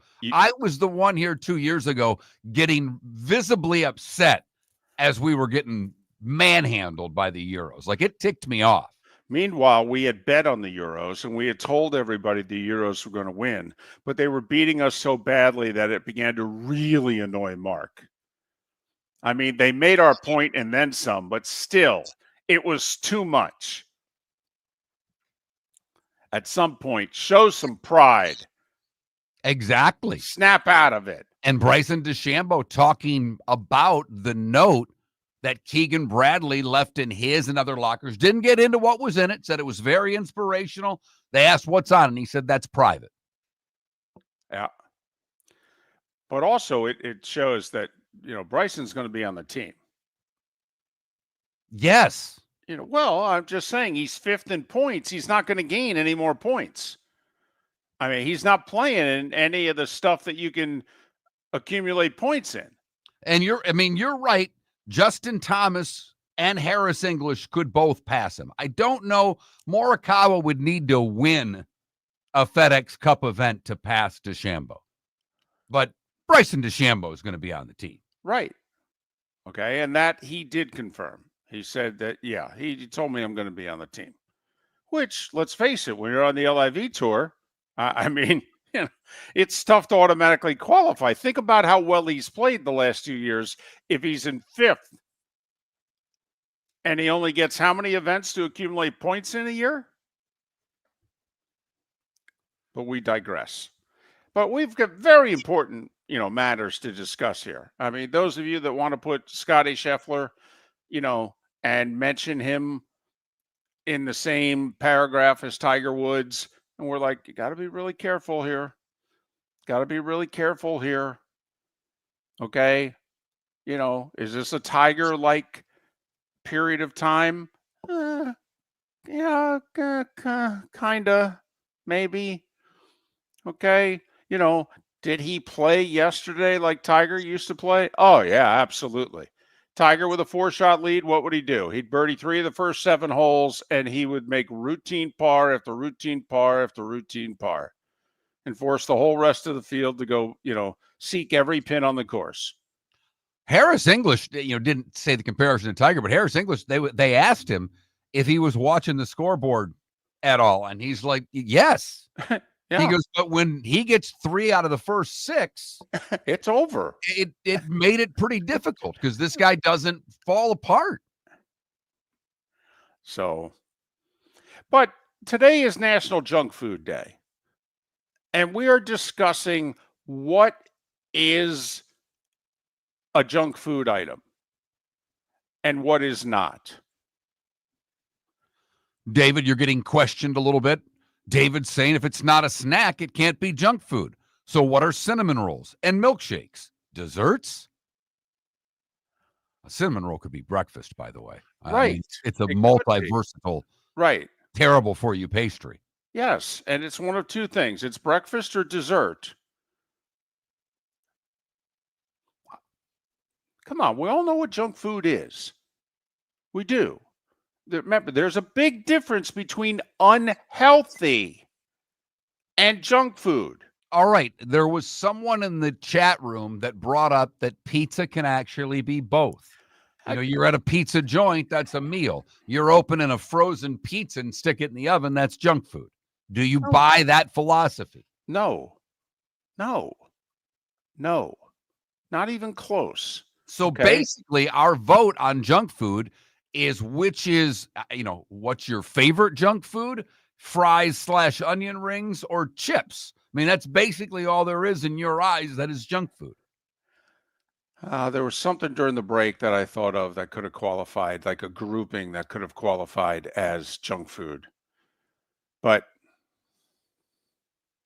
I mean, you've thrown out hot dogs, you've thrown out ice cream, you've thrown out chocolate. And hell, if I tried to tell you that fast food is junk food, you might come through the screen and punch me. I mean, if you want to consider chocolate junk food, it doesn't feel like it to me. But does it fit the definition of junk food? What is it? A snack that takes little to no preparation? Yeah, that's chocolate. I mean, it is. I mean, you could combine the chocolate and candy group as one, the fries and rings as one, and the chips as another. I mean, I think of candy as candy, but does candy count as junk food? Okay. So I'll go chips, I'll go fries, rings, and I'll go candy. But there's no way pizza's junk food. And by the way, if you're going to make that argument about pizza, you can make it about any quote meal. I mean, I can make turkey very unhealthy. I can fry it. Okay. I can make a steak incredibly bad for you too. I mean, so come on now. And let's use some common sense here. Time for the best thing or the coolest thing I've seen today, brought to you by our partner, Air Advantage. Visit them online, myairadvantage.com, or call today, 239-433-4635. That's 433-4635. And this is a couple of days old, David, but it's something we talked about, and we've not really followed up, and it's cool. Cal Raleigh, a.k.a. the Big Dumper. That's right. Got himself a sponsorship deal. Yeah! With Honey Bucket, a leader in portable sanitation services. There we go. I love it because the CEO of Honey Bucket, Greg Potts, which isn't, Potts a good last name for a guy running a portable toilet company? It's on the short list, yes. We couldn't be more thrilled with our partnership with Cal Raleigh. Cal plays the game the way we run our business. No nonsense, hardworking, and committed to excellence. He didn't work the big dumper in there at all? He sent out a release and didn't work in the big dumper? And he basically does what? Porta potties? Porta potties. And he didn't work in the big dumper? Honey Bucket. That's his new sponsor. Many more should be in line. In fact, I saw that Kohler ad for toilets during the British that they made the toilet look like it was supposed to be on display at the Louvre. Right. Where's Cal Raleigh for this thing? Right. Come on, Waste Management. Tell me Waste Management shouldn't sponsor Cal Raleigh. Cal Raleigh here, the big dumper. And then does it matter what he says after that? Not really. Then you just stand by the logo. Take it from me, Cal Raleigh, the big dumper. Put your recycling in the blue bin. But that's the coolest thing I've seen today. Fired up that Cal Raleigh got his deal with Honey Bucket, a porta potty company. Brought to you by Air Advantage. Online, myairadvantage.com. Myairadvantage.com.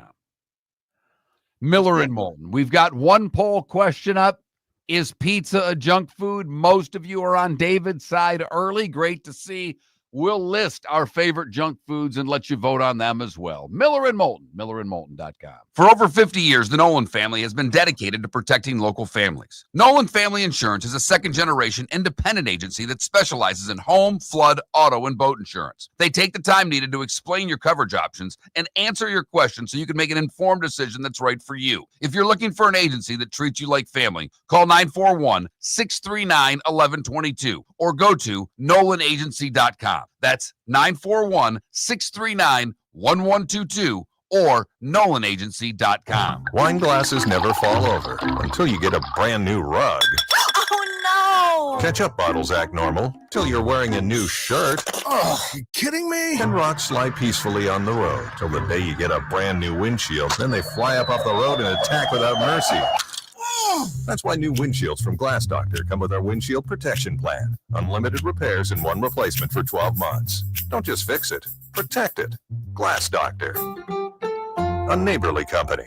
Mark Miller for Sleep Treatment Direct. They are helping me with sleep apnea. And by helping me, I mean curing me. No more CPAP machine. No more snoring. No more tossing. No more waking up exhausted. Their expert team got me the right treatment fast and hassle-free. If you want to feel energized and get rid of your snoring, call Sleep Treatment Direct today. 444-1741. That's 239-444-1741. Sleep Treatment Direct. Sleep safe and sound. American Paint Supplies, celebrating 30 years in Naples, is proud to be the exclusive Farrow & Ball dealer in Southwest Florida. The best thing to come from the UK since the Beatles, Farrow & Ball has the colors and paints at American Paint Supplies. See why all the designers and painters choose Farrow & Ball. For 30 years, American Paint Supplies provides the perfect pairing of service and expertise on 6100 Shirley Street in Naples off of Pine Ridge or online at AmericanPaintSupplies.net. American Paint Supplies is your one-stop shop for all your coating needs. This is Miller and Moulton.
So if I go chips, French fries / onion rings, how do you fill out if it's 3 or 4? Chocolate, candy.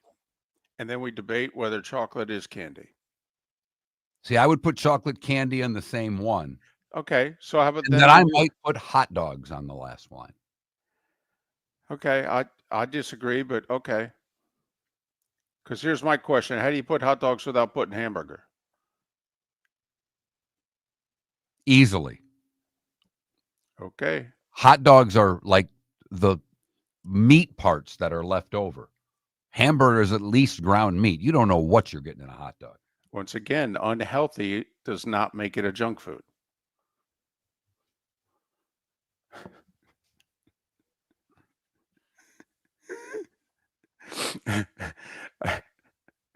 This is one of the few times it's good we're not in the same studio. There was a time this would have been the show. And you know what? Maybe it should be. But this easily would have been the show 10, 12 years ago. Easily. I would have kept trying to bring up this and bring up that. And Welcome back to Miller and Moulton. Text the guys what's in your mind at 21,000. That's 21000. And now, here's David Moulton. 22 minutes till the top of the hour. There is something we've yet to bring up, which I do want to bring up. I don't know if we're going to do it right now or the top of the hour, but we do have to put this. Today's National Junk Food Day, and we only have one poll question up, and it's not the one that we thought we'd be putting up first. We got into a discussion. I guess, once again, Mark's looking at a list, and let me tell you, boy, his lists lately have been great.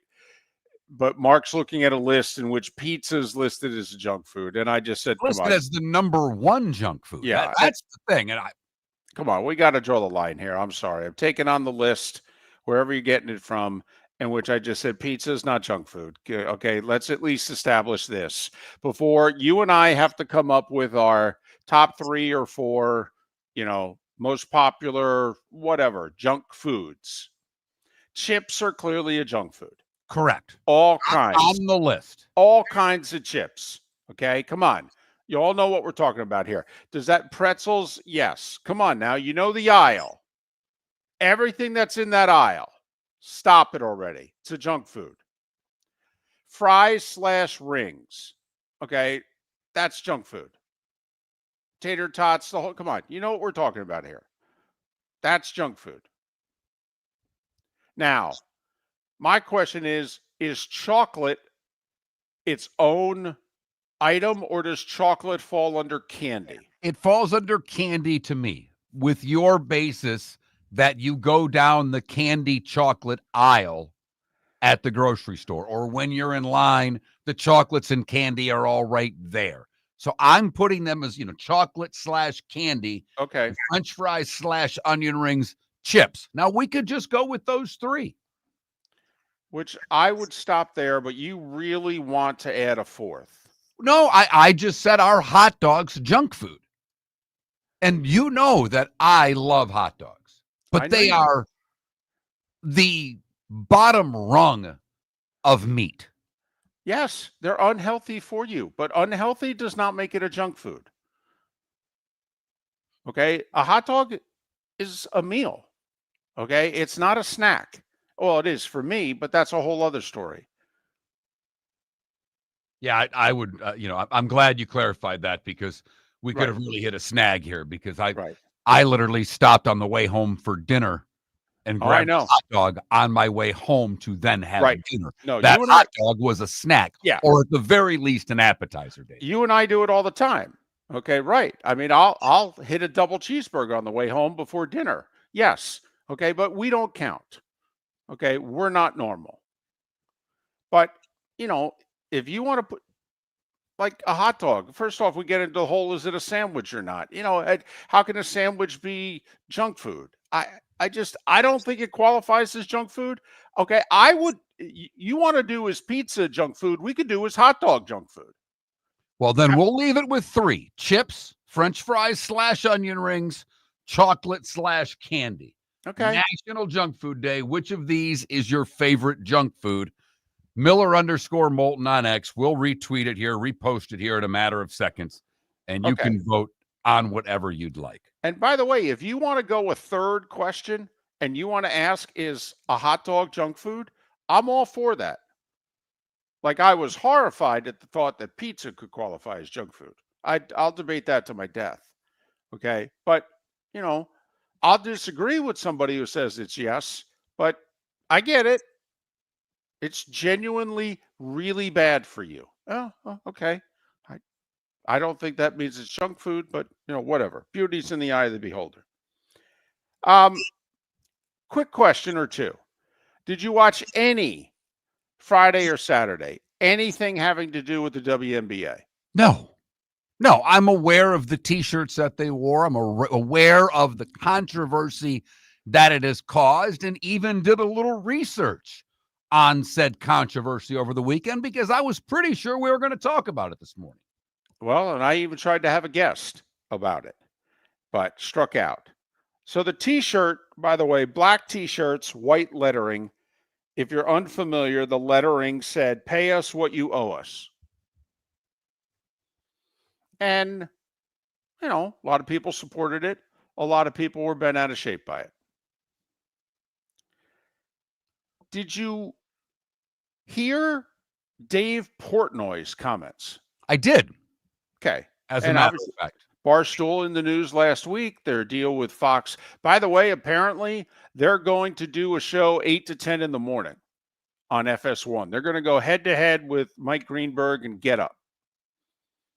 I have no idea about 10 to noon, whether or not they're going to work on a separate show or what have you. But right now, okay, that's Portnoy is going to be on the college football Big Noon show, and Barstool is going to produce an 8 to 10 a.m. show on FS1 to go up against Get Up.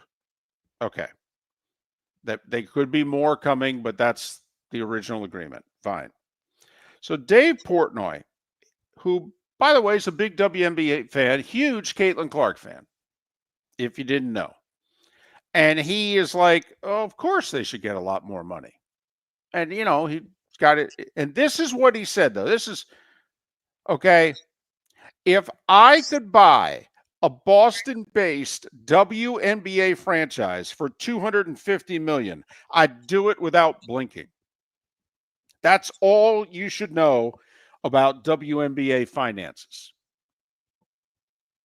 They're at an incredibly interesting point in the league's history because the league has never been profitable, but it's about to be. Franchise valuations have gone through the roof in the last 12 to 24 months. Yep. They are about to have a new television media rights deal that should make these teams profitable. The salaries that the ladies who play in the league receive are absurd compared to other pro sports in this regard. Not how little they make, which is obscene. Caitlin Clark's making what, like $76,000 on a rookie deal, something like that? And it's a 4-year deal in which I think the most amount of money she'll make will be around 90-something thousand. Yes. For what it's worth, last year, the average, and it's done by seniority, the average WNBA salary was $147,000 and change. They're only allowed to have 10 players to a roster. They have 12 teams. Do the math. Okay, basically league-wide payroll then is blank. But Major League Baseball players, NFL players, hockey, basketball, they all make somewhere between 47 and 51% of the league revenue. WNBA players make less than 10% of the revenue. Now, and I think, I don't even know if I saw a quote from Angel Reese. I didn't back it up, so I don't want to pick on her. When someone says that we should make what the NBA players are making, that's absurd. But should they be making a revenue percentage similar to that of the other sports? Yeah. They should. It shouldn't be 10% of revenue. Now, I don't know if it should be 50 yet either. Now, this to me, I find interesting because it's out there that the WNBA has never made money, which I think most of us can believe up until probably last year. The new TV contract, by the way, doesn't kick in till next season. Remember, it doesn't. Okay. And I think that the NBA did the WNBA a disservice. They negotiated as part of their deal, 11-year deal with NBC and Disney and Amazon. They then carved out $200 million a year or $2.2 billion over 11 years. And they said, hey, this is the TV money that goes to the WNBA. I actually think if the WNBA was on its own, they would get more than that from the networks. I could be crazy. Just like when the NCAA sat down and negotiated on behalf of every sport that wasn't, all right, Men's Division basketball. I football. Right. Okay. We thought they totally undersold the women's college basketball tournament. And the people in the sport now believe that they were totally hung out to dry also. Like, hey, make us our own entity. We can get much more on our own than what you're carving out for us here. This is a joke. And there are other sports, by the way, who also believe, baseball, softball, maybe volleyball and hockey are kind of like, you didn't do us any favors either, by the way. Thanks. Portnoy says, by the way, about the whole losing the money, he says, yeah, I don't believe that. The finances of the league are a mess, tied in with the NBA, and are purposely murky. Now, I think up until the last 18 months, no, they just didn't make money. I mean, come on. People weren't going to the games. They weren't going to games, the TV numbers. But we've said it a million times. The NBA was not making good money, or not really making money, until these guys named Magic and Bird showed up. Right. It changed everything for that league. Jordan would then take it to the next stratosphere. Now, I don't know if Caitlin Clark is their Magic and Bird, and then there's another player coming along that could take it to the next level. But those that say no one watches unless Caitlin plays, that's not entirely true anymore. The numbers when Caitlin Clark play are greater than when anyone else plays. That is without question. But the numbers in the league have gone up. Attendance in the league has gone up. Significantly. Yes. And yeah, there's no doubt. And as Portnoy said, he goes, hey, is Caitlin the match, okay, that lit this thing up? Absolutely. But he believes that the league is more than her. He believes that the league will be more than her, quoting Juju Watkins at USC and others. And he goes, trust me, this is the beginning. Portnoy's making the argument she's Magic and Bird. Okay. And this is the beginning. This league's not going to get less popular, is Portnoy's argument. And I think he's right. It was a few years ago, David, probably 5, 6, 7 years ago now, that we talked about what sports league we'd want to franchise in. Right. I wanted one in MLS. You did. I said, that's the growth. In this country, in North America, that's the growth league. And you were right. I think the WNBA is on that same run for the next 5 to 7 years. We've shown that the only thing we're watching anymore on live TV is sports. We're not interested in what happens at 11:30 at night anymore. We're not interested in many new shows, but we are interested in live sports. And it's hard to deny that the growth of this league is not going to continue. The line that got my attention, though, was when he said, I couldn't buy a Boston WNBA franchise for $250 million right now, because if I could, I'd do it tonight. I mean, I understand Dave Portnoy's doing pretty well for himself, but Mark, $250 million is still a decent amount of money. It is. It is. And I think he's right. I don't know, because they have Their CBA runs through 2027, but they can renegotiate it after this year. Right, and they opted And they're out. going to. Yeah, they opted out. So their contract ends at Halloween, I believe. Witching hour. Ba-dum-bum. Apparently, according to Sportico, the average WNBA franchise is valued at $269 million. Now, listen, you could think that's absurd and that's way too high, but the market is what the market is. Dave Portnoy knows a lot more about business than 99.9% of the people who are listening to this show. And he says, I couldn't get a Boston-based WNBA franchise for $250 million. I could call in all my chips. I couldn't get it. So the question I really have going forward, though, for the players, David, is just how hard line can you be? Can you miss part of next season? Can you strike the whole year? And what will that do?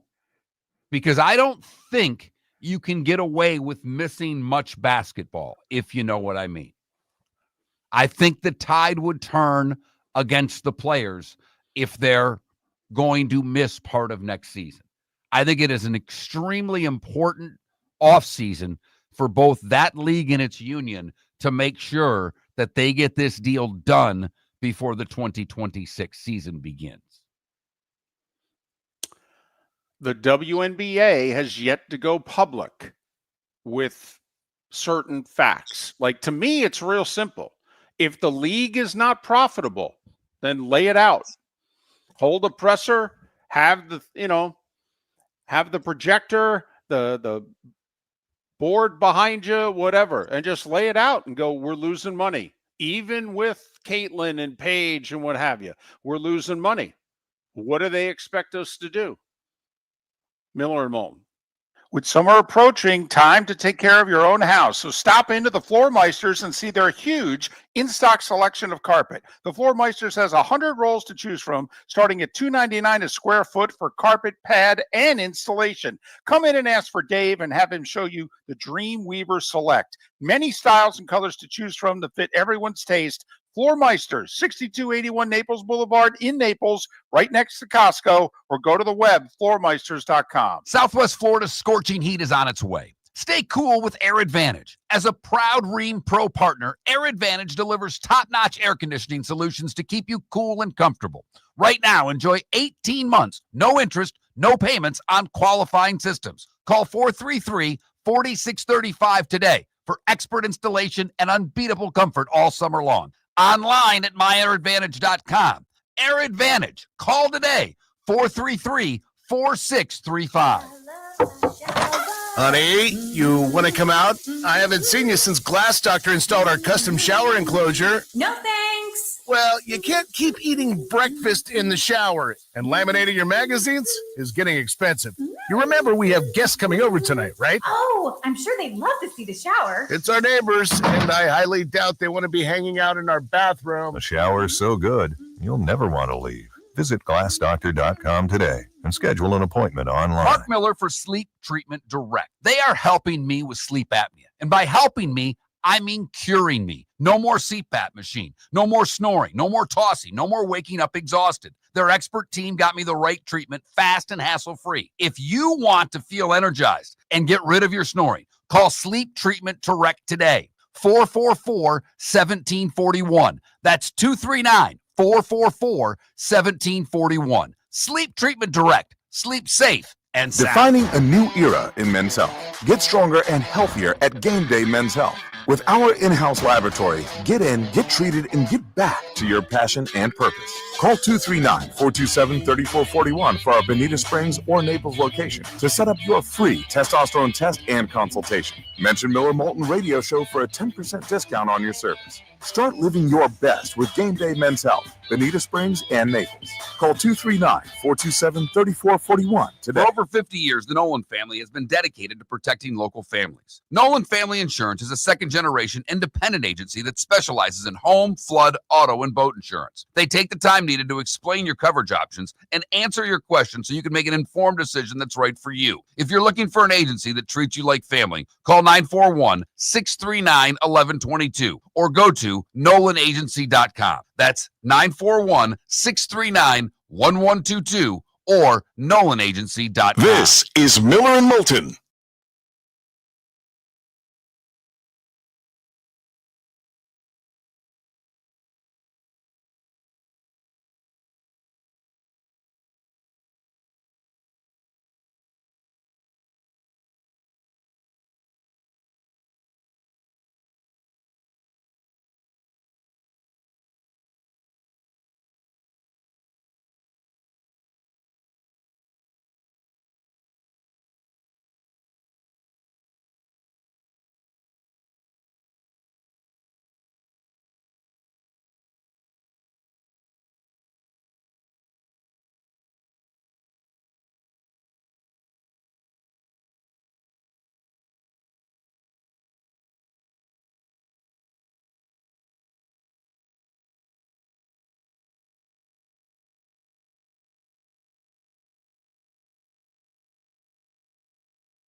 Yeah, Adam, so is the NFL.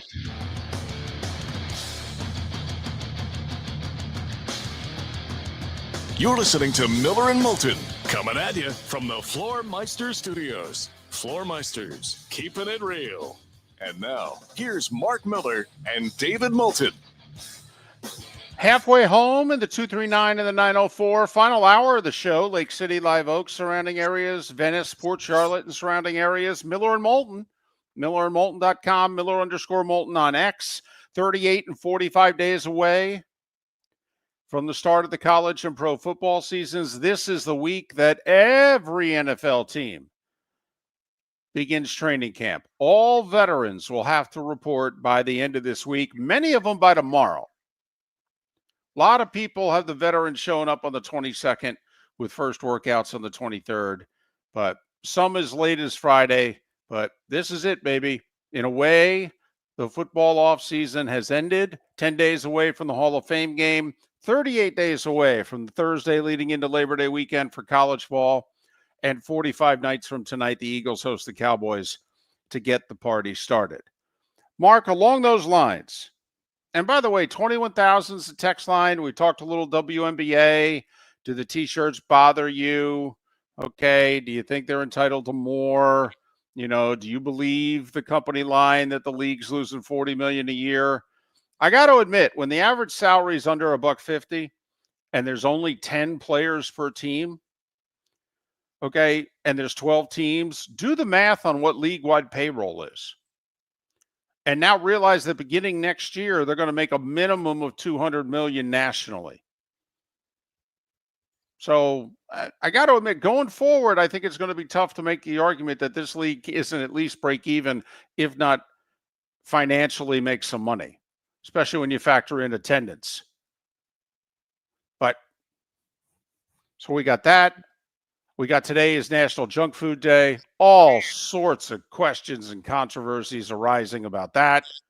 Yeah, one big one that's come in quite a few times in the text line today, David.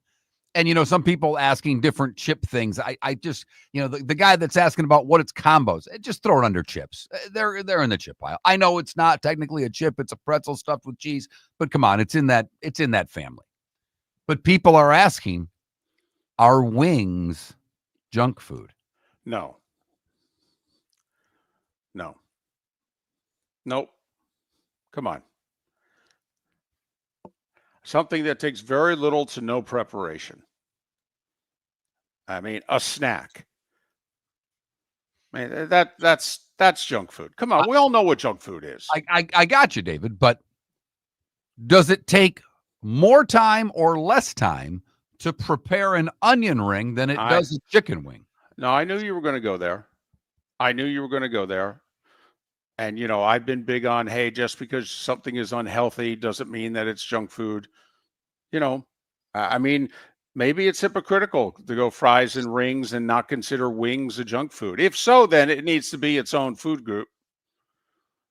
Okay, I agree with. We needed to include it on the list. I just don't know anybody that considers wings junk food. I'm with you. No, I don't. I do not, because I can make wings a meal. What'd you have for dinner? I had chicken wings. They were delicious. But so anyway, we've got poll questions about, is pizza considered junk food? Because I guess it's considered the number one junk food on this list. And Mark and I don't agree. Chips right now getting the most votes as far as what your favorite junk food is. Chips beating out the fries rings category, candy, chocolate coming in last. And I voted fries rings for what it's worth. Can I just throw a couple of preseason polls out there? Okay. We all know why in college football they have preseason polls. One reason and one reason only: to generate interest. That's it. We all know they're meaningless. We all know they're usually inaccurate. But, Mark, there are two Big Ten polls that came out in the last hour. Yep, I've seen them both. One is the Cleveland.com media poll, in which the good folks working in that market poll media members throughout the Big Ten. And they say, okay, how do you think, all right, teams are going to do this year. In the Big Ten media poll, Mark, Penn State is picked on 11 of the 23 ballots to win the conference, edging out by one first-place vote Ohio State. Penn State goes to Columbus, by the way, this year. Oregon got the remaining two first-place votes and was picked third. Illinois picked fourth. So in theory, that's your bubble playoff team, according to the Big Ten media. With Michigan fifth, Indiana sixth, and just for the heck of it, USC ninth. Now, I don't know how familiar you are with, and I don't know how many times that you take in Kings of the North. David, I have to be brutally honest, and this just shows my lack of credibility in this job. I'd never heard of Kings of the North until today. Okay. And the only reason I was able to see it is that our buddy Phil Steele retweeted it or reposted it. And they have far more people voting on their Big Ten results of the season, their preseason results, if you will. They had 54 voters who cover the Big Ten and National College Football vote on it. And according to their poll, 35 of the 54 first place votes went to Penn State. So for the first time since JOPA at the very least, and pick the year 05, 2011. What year do we want to pick? When's the last time Penn State was picked to win the Big Ten? They are picked to win the Big Ten. According to the Cleveland.com media poll and to the folks from Kings of the North. By the way, a show you can get on YouTube and other places. They do a very good job covering, wait for it, the Big Ten. Ohio State got 18 of the 54 first place votes, and Oregon got a lone first place vote. But Mark, their top six in Kings of the North is exactly the same top six in order as the Cleveland.com poll. Penn State, Ohio State, Oregon, Illinois, Michigan, Indiana, sixth. They, however, have USC seventh in the Kings of the North poll. The Cleveland.com poll has USC ninth. But as David stated, the top six are identical. Now, not that anybody cares, but the bottom of the poll is also identical. Purdue, Northwestern, Maryland, Rutgers, UCLA, Sparty. In both polls, they're 13 through 18 in order. I went from 18 to 13, by the way, given the results. Purdue is picked to be the worst team in the conference by both polls. Northwestern, Maryland, Rutgers, UCLA picked to not be good. I'll say this. If both these polls are right, Mark, and Wisconsin, who I believe is picked to finish 12th in both polls, if they're right and Wisconsin is finishing in the bottom half of the Big Ten, does Luke Fickell see year 4? I don't know how. I really don't, David. You are on line with what I was thinking. First off, there's a couple of things about that, David, that I think add to what you're talking about. Do you know who's finished ahead of Wisconsin in both polls? Minnesota. And while the rest of the nation couldn't give a damn about that, they do in Wisconsin. Yes, they do. They do in Wisconsin. They play for Paul Bunyan's Axe, and they don't like to lose it. Not only that, Wisconsin's picked behind Iowa and picked behind Nebraska. So once again, you're in the Wisconsin athletic department. You're a Wisconsin booster. And you're telling me we're going to finish behind Illinois, Indiana, Iowa, Nebraska, and Minnesota? that were essentially the worst team, not named Northwestern, out of the old West Right. in the Big Ten, that is not going to sit well in Madison, David. But Indiana 6th again. I'm taking the under right now. Now, I know they're doing everything possible. You had the story last week where they, bought themselves out of a home and home with Virginia, not exactly a football juggernaut these days, and replaced them with Kennesaw State and a couple of others that are Couple of embarrassing. guaranteed wins. Right. But they have Indiana finishing ahead of USC in both polls, finishing ahead of Iowa in both polls. And, I did those summer schools with Bud Elliott. The expectations with Indiana are still high. Remember, their schedule relatively easy. No Michigan on the schedule. No Ohio State on the schedule. Wow. They get Illinois at home. They do have a road game at Penn State, and they have a road game at Iowa as well as Oregon. So it's by no means easy, but Indiana could, to me, be another. They could go 9-3 this year. Wouldn't be out of the realm of possibility. So there you have it. Some early, obviously, but major Big Ten polls. Big Ten Media Days, by the way, this week in Vegas. And nothing screams Big Ten Media Days quite like Las Vegas, Nevada. Right. Not Chicago, not Indianapolis, Vegas. So we'll hear a lot of Big Ten talk this week coming out of Vegas. None of it will be during our show because, no one will be awake yet for any of that, most of Big Ten country. But the USC folks and the UCLA folks, they can be happy about where Media Day is because it's a short flight from LA to Vegas. So Penn State, the pick right now, Mark, $20. You can have Penn State or Ohio State. I'll take the other team. Who you taking? I hate you because I want to take Penn State, but logically, how can you expect Penn State to go into Columbus and win? Well, if they got the better team, and everybody thinks they do.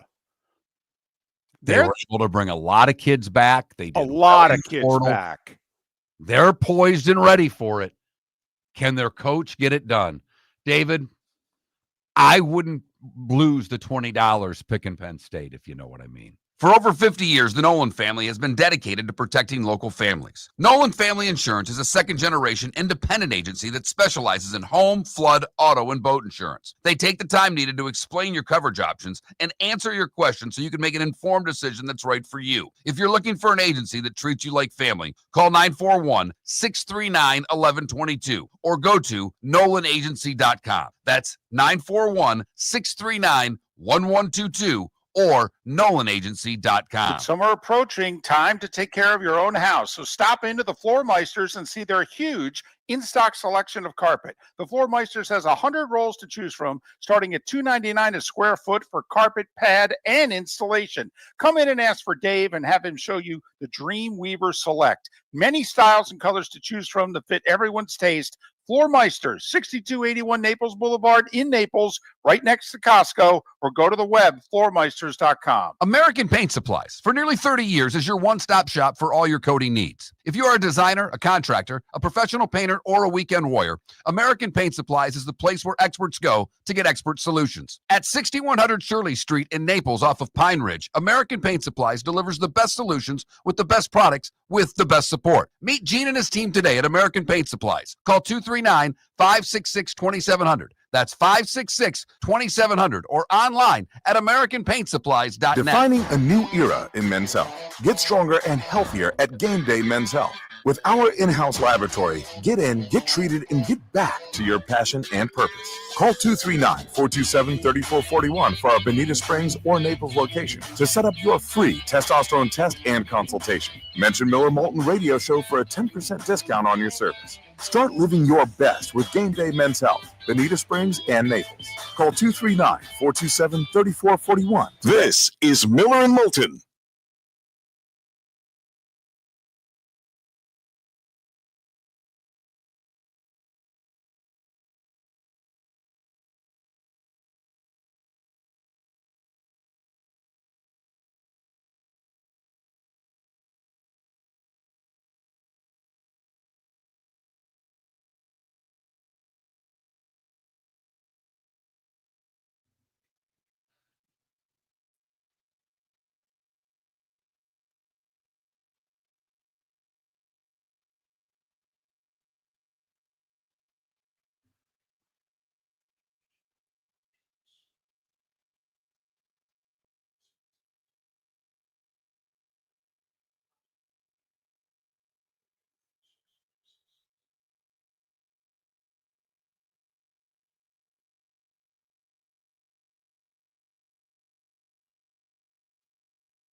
I think.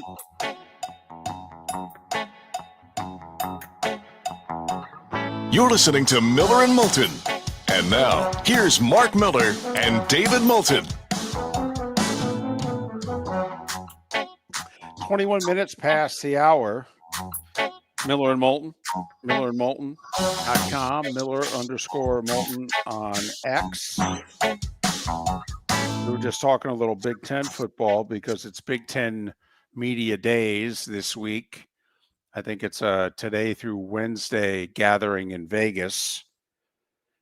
We talked about a couple of Big Ten polls that are out.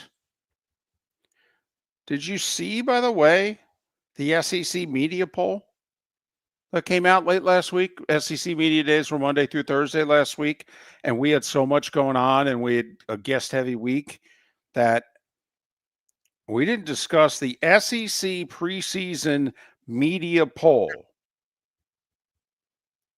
Texas, overwhelming choice for number one. Right.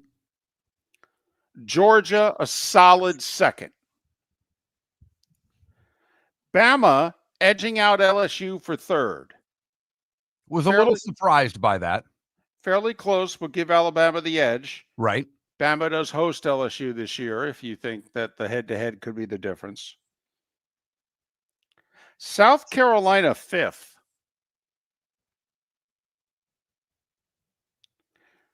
Oklahoma, Vandy, Florida. Okay. Now, South Carolina, fifth, according to the media. Florida edging out Ole Miss by 7 votes for sixth. But in terms of first place votes, by the way, Vandy got as many first place votes as Florida. Yeah, that's a joke. I mean, come on. Auburn got a first place vote. There's no bias in SEC media coverage. No. Auburn. Not at all. By the way, the vote between Texas and Georgia amongst the media was a lot closer, but Texas was still number one. But the top 6 is essentially the same. Texas, Georgia, Bama, LSU, South Carolina, Florida. Then Ole Miss, A&M, and then you go down another notch, Tennessee, Oklahoma. By the way, that would make Oklahoma the 10th best team in the SEC. We asked the question, does Luke Fickell get a year 4 if Wisconsin is in fact the 12th best team in the 18-team Big Ten? And you and I are in agreement. No way in blank. Okay? With the AD who hired Brett Venables retiring at the end of this football season, does anybody think Brett Venables sees year 4 if Oklahoma's only the 10th best team in the SEC? David, it would need to be like a 4-way tie for 6th, if you know what I mean. And there are going to be a lot of ties, unbalanced schedules, and all the things that go on. So the difference between 6th and 10th could be really close. True. But I think, Oklahoma better win 8 games, David. Anything less than that, I don't know how he comes back for another year. And Texas, by the way, not only first place in both, they've spent the most, and by the weekend, they're continuing to spend because they took the number 1 player in the country from South Florida, and he committed to Texas over the weekend, over the likes, I think it was Miami, Ohio State, Georgia, and there was one other in there. But this is somebody Miami had focused on for 2 years. And he ended up going to Texas. And Miami's never been short on the money bid for big-time players, particularly homegrown ones. Miami people are a little bummed out about losing the kid from Hollywood, Florida to Texas over the weekend. Mark, to further your point about the SEC, last year, if you may recall, there was this monster tie for 4th place, like a 6-way tie for 4th in the conference at 5-3. Bama, LSU, South Carolina, A&M, Ole Miss, Missouri. 6-way tie for fourth. The Gators finished one game out of the tie, and they were 10th. But Oklahoma was T12, Mark. Actually, I'm sorry. They were T13. They were tied with Auburn and finished ahead of only Kentucky and Mississippi State. Well, to me, what I looked at when they had Florida pick 6th, doesn't that mean a record better than 500 in conference? Yes. And depending on what they do non-conference wise, it could get them close to 9. Well, And doesn't that it? to us is, for me, David, I don't know about you, that's their ceiling this year. Anything above 9, I would be stunned by, given their schedule and their talent's getting there. But if they get to 9, that's about as many as I think the Gators can get. Hey, I'll say it again. They go 9-3. I will spend all my oxygen pounding the table. A, Napier should be coach of the year in the conference. And B, they should be in the playoff. They're 9-3. You can't tell me there's 12 teams that have had a better regular season than if the Gators go 9-3. But Mark, your point, I think, is completely accurate about if they've got the Gators finishing 6th, then they've got them probably going 5-3 in conference. Yep. Okay. Once again, everybody do the quick schedule game in your head. At LSU, home for Texas, at A&M, home for Mississippi State. That's a guaranteed win. Georgia on a neutral field, at Kentucky, at Ole Miss, home for Tennessee. Let's just say, okay, home for Kentucky and home for Mississippi State. At Kentucky, by the way. I'm sorry. No, At no, just- Kentucky, home for Mississippi State. Got to be wins. Guaranteed wins. Write them Okay, down. there you go. Now, home for Tennessee, home for Texas, at LSU, at A&M, At Ole Miss. Georgia on a neutral field. I mean, remember, Texas is picked to finish first. They're on your schedule. Georgia's picked to finish second. They're on your schedule. LSU's picked to finish 4th. They're on your schedule. Now, A&M and Ole Miss, by most accounts, by the reports of the media, will have fallen off a little bit. Tennessee as well. Okay, but you only got one of those 3 at home, and that's Tennessee. You're at A&M and you're at Ole Miss. So is it doable? Sure, it's doable. But what's the margin of error here? And by the way, that means you're sweeping non-conference. You're beating the Canes on the road, you're beating the Noles, and you're taking care of LIU and South Florida early. That's your path to 9. It is an extremely difficult one. And when we had Edgar Thompson on last week, and he mentioned, and I think this is the case with every team, every good team in college football, Ohio State, Notre Dame, Michigan, Texas, Georgia, there's not a lot of depth at offensive line, not a lot of proven depth. So one, how injury-free will you be? And when you get injuries, because you will, it's the nature of the sport, do you have young players that are ready to step up and do a job well? I mean, you look back at last year, both Notre Dame and Ohio State had injuries on their offensive line, and they were able to overcome them. That's not as easy in the SEC with the gauntlet of a schedule that the Gators have to play. Now, they host Texas coming off a bye, and they play Georgia in Jacksonville. The cocktail party is always off a bye. So they get the 2 best teams in the SEC on their schedule. They do get a bye week before both of them. But Florida this is has the a bye season. into the Georgia week, or Georgia has a bye into the Florida week as well. Right. Just trying to emphasize the Gator positives here. Miller and Moulton.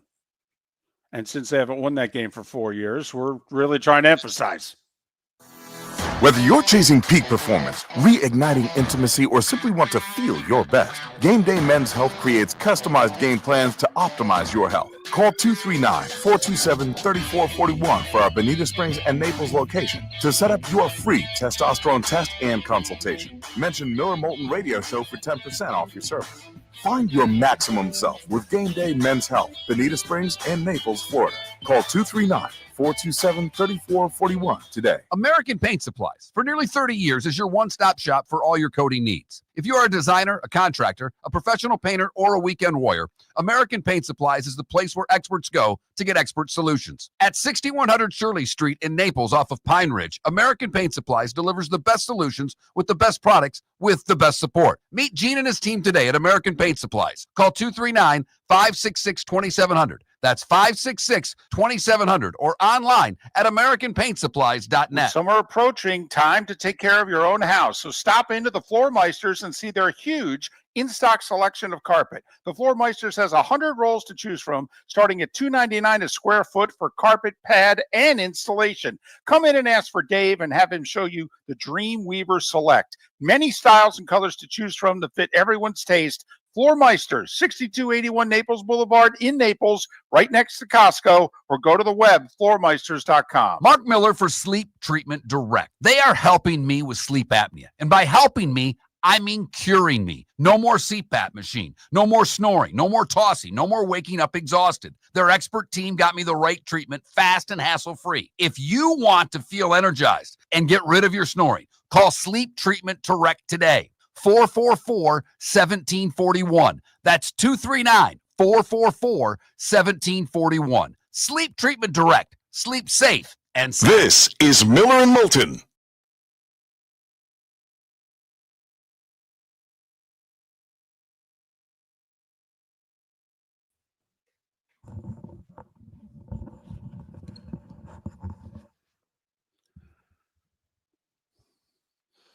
Yeah, we're all, Michael, operating under the assumption that CJ Carr is the Notre Dame quarterback.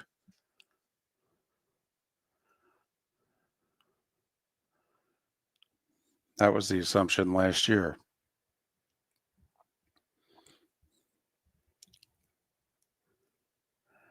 By the way, I don't know who was saying the pressure on Sark to keep playing Arch. Huh? He couldn't bench Arch unless Arch was injured. Just from a future recruiting standpoint, he couldn't bench him.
AR as in Anthony Richardson?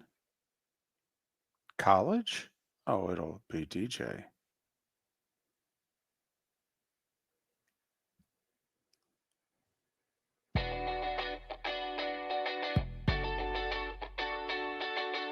You're listening to Miller and Moulton. And now, here's Mark Miller and David Moulton. 22 minutes till the top of the hour. Kicking a lot around on this National Junk Food Day. And we've got a series of poll questions about that. Do you consider pizza junk food? We don't. Most of you don't either. That Mark Miller, the David Moulton, Miller_Moulton on X. Then we put what we think is the top categories of junk food in a poll question and have you vote for what's your favorite junk food. We put chips in their own category, you know, just Doritos, potato chips, pretzels, whole deal, boom. Fries, rings, tater tots, you know, the boom. And then is chocolate with candy? Yes, chocolate and candy are one category. Okay. So that's our three. I don't know who you voted for or what you voted for, Mark. I voted fries, tater tots, rings. I voted for chips. I've got to quit, but I had a potato chip thing last week. I had a potato chip problem. Did it start on vacation? Yes, it started on vacation. It continued when I got back from vacation. Well, it's how it starts. Because remember, those vacation calories don't count. Right. And I came back and didn't gain a whole lot of weight, but last week was not good. So I will be fat. I should be a real treat tomorrow when I don't eat it all today. Oh, well, that'll be great. Your back's killing you. And now you're going to give up your favorite snacks. Oh, well, this is great. Well, it started in an innocent way with vacation. And then I came back and I'm like, it sounds good. A little chips and dip. And I went by where the chip dip was. Right. And they had your Dean's and your Helva. And then Daisy, which is a sour cream maker, now has their own chip dip. And it was on sale. And I'm like, let's give this a shot. I'm going to save you all the trouble. Don't buy it. Okay. I'm not going to act like I threw it away or anything like that. Right. I pounded the whole tin with a bag and a half of potato chips. But it is a distant third to Dean's and Helva. You can argue all day of what dip's better, Dean's or Helva. I'm not going to really get into that argument because they're pretty similar to me. But the Daisy French onion dip, it was not very good. Okay, good to know. All right, we give scouting reports on a lot of things on this show, not all of them sports, as you know. So there's this whole NFLPA executive director problem. Apparently, the organization is corrupt. So you got that going for you, which is nice. If you, by the way, they tapped you on the shoulder and they interviewed you for the job, now I'm being very serious for a second. What do you think is the number one issue or should be the number one issue for players when they sit down in the next 3 years when the NFL opens up their CBA because they want an 18th game and they also want to rework their network TV deals for a lot more money? What is the number one issue if you were representing the players? Guaranteed contracts. Okay. I mean, if there's one thing you want from a union standpoint is to try to get your players paid no matter what. Now, I don't think it'll happen, but I'm looking at the rest of it. From a revenue standpoint, they get 51% of the revenue. The salary cap is going up by leaps and bounds. The players have never made more money than they're making right now. So I don't know what they're, I know they don't want an 18th game, but they're going to take it. Now, they get 51% of agreed to revenue. They don't get any of the suite revenue. They don't get a piece of if a franchise sells or even a minority piece if, for a couple billion. They don't get any of that. Not that they should, but I'm just saying, it's not 51% of all revenue. Everybody needs to understand that. 51% of league revenue, right? Yeah. And league revenue is how that's worked. Right. And suites are considered an individual franchise thing and players don't get a dime of it. Okay. I guessed, because you and I, we don't talk much during the show. I guess that would be your answer. Mark, we were wrong about something. We've talked about this once a week for a few minutes for the last month. The whole second round draft pick being unsigned problem, and how Cleveland and Houston had the first 2 picks of the second round. And they, in early May, gave their second round picks fully guaranteed contracts. And for the next 10 weeks, not a single second round pick signed, because the players and their agents were saying, we want a fully guaranteed deal. And the teams were saying, no way in hell, the Browns and Texans are idiots. And we thought, Mark, that the teams would just stand there with their arms folded, wait until camps opened, which camps did late last week and over the weekend, for rookies especially. And we thought the teams would just stand there, and that those guys would miss 2, 3, 4 workouts, and they'd freak out, and they'd come running in and take whatever the last best offer was from their teams. Yeah, Mark, that's not really what happened. No, a handful of guys signed right away, but not that many. And in fact, the New Orleans quarterback got a fully guaranteed contract as well. Oh, Mark, a lot more than the New Orleans quarterback. 3rd pick of the second round, safety in Seattle, fully guaranteed deal.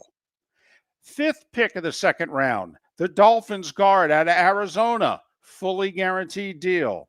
Travion Henderson was the next pick, running back Patriots, fully guaranteed. Luther Burden of the Bears, fully guaranteed. The quarterback of New Orleans, fully guaranteed. Pick 41. What's that? Pick 10 of the second round? He got a 94% guaranteed contract. Mason Taylor, the LSU tight end, Jason Taylor's kid, 91% guaranteed. Okay. Defensive tackle in San Francisco, 88%. Okay. There are others who got fully guaranteed deals, Mark, in this situation. Now, the Cowboys, I guess, drew the hardest line in the sand. They gave their second round pick only about a 78% fully guaranteed deal. And a lot of teams are fully guaranteeing the first 3 years and not guaranteeing the 4th of the rookie deal, so they can cut them if they want. But Mark, basically, remember the 2025 offseason, because essentially almost the entire top third, but certainly the top quarter of the second round got fully guaranteed deals. The only guy who didn't is the Browns running back from Ohio State, who's in, just a little bit of hot water. He was arrested on a domestic violence charge. Not only is he not under contract, the Browns said to Quinshon Judkins, stay the hell away. Ouch. So just wanted to, that's over the weekend. You may have missed it. And I don't mean just you, Mark, and me. I'm talking about everybody. You're doing things. Summer, whole deal. Yeah. Players and the agents, we think, did a lot better than we would have guessed. Wouldn't you agree? 100%. Pat as well. Pat was stunned, thought the league would take a hard line with the first 2 guys getting guaranteed contracts. Did not think that would be the case for the other 30. And right now it looks like more second round guys are getting guaranteed contracts than those that are not. So, by the way, as running the union, do you want every contract guaranteed? I mean, are you willing to settle for first and second round picks? I mean, where's your line in the sand here on fully guaranteed? Because obviously the league's going to look at us and go, yeah, we ain't the NBA, we ain't Major League Baseball. These contracts are not fully guaranteed. Okay. And David, if I'm running the union, I know it's nice to get guaranteed contracts for your first and second round players, but I'm wondering what rank and file players are thinking right now. This second round guy who's never played a down in the league is getting guaranteed money, and they can cut my ass whenever they want. And I've been playing in the league for 5 years. Now, in theory, going forward, doesn't the veteran player go, hey, you're fully guaranteeing the second round pick steal? They haven't done squat for you. You're sure as hell going to guarantee my next contract. And I don't understand how, the league, each individual team can argue against it. I mean, seriously, imagine you're a Dolphin and you go in front of Chris Greer 5 months from now. Okay. And both sides agree you're a really good player and we're going to pay you X amount of money. Don't you then go, well, you gave the second round pick, the guard from Arizona, a fully guaranteed deal. He hadn't done squat for you. I want my deal to be fully guaranteed. Oh, well, we can't do that. Why? What more do I have to prove to you? I've already done it over 3, 4, 5+ years. I think this was a big 48, 72 hours for NFL players. Agreed. I didn't see this coming. No. If anything, I saw it going completely the other way. And if you step back a little bit, in some cases, I don't know if I get it, but let's look in particular with the Miami Dolphins and their second round pick. That kid, I think, had hand. Yes. They traded up to get him. Yep. And he is a starter. Make note that kid is starting week 1 at guard for the Miami Dolphins. Hell, they don't have much else. By the way, the Bucks pick 53rd overall, 3 of his first 4 years guaranteed. But that seemed to be a little more normal. By the way, for those asking, the Bengals drafted a linebacker because they're having this saga with the first round pick. By the way, their first round pick still unsigned, hasn't shown up at camp at all. Bengals are trying to change the language in his contract to make it different from all the other first round picks. The kid and his agent are like, we're not signing it. I don't know what to tell you. What's your problem? Why can't you offer us the same contract everybody else offers? But their second round pick signed 80% deal, 4-year contract, 80% guaranteed. So. But the players having a little more of an edge in these negotiations than we would have ever thought. Because veteran players, really good players, don't get guaranteed contracts. I mean, J.J. Watt just signed that 4-year deal. What, 2 3/4 of it's guaranteed? Right. T.J. Watt. Yep. T.J. Watt. I'm sorry. It's all right. Hell, I get him confused too.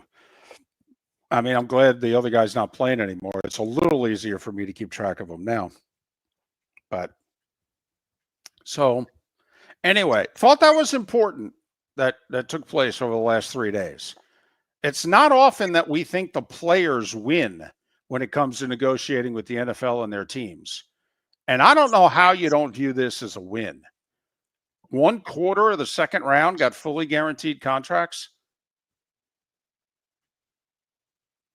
And before this draft, no second round pick had ever had a fully guaranteed contract.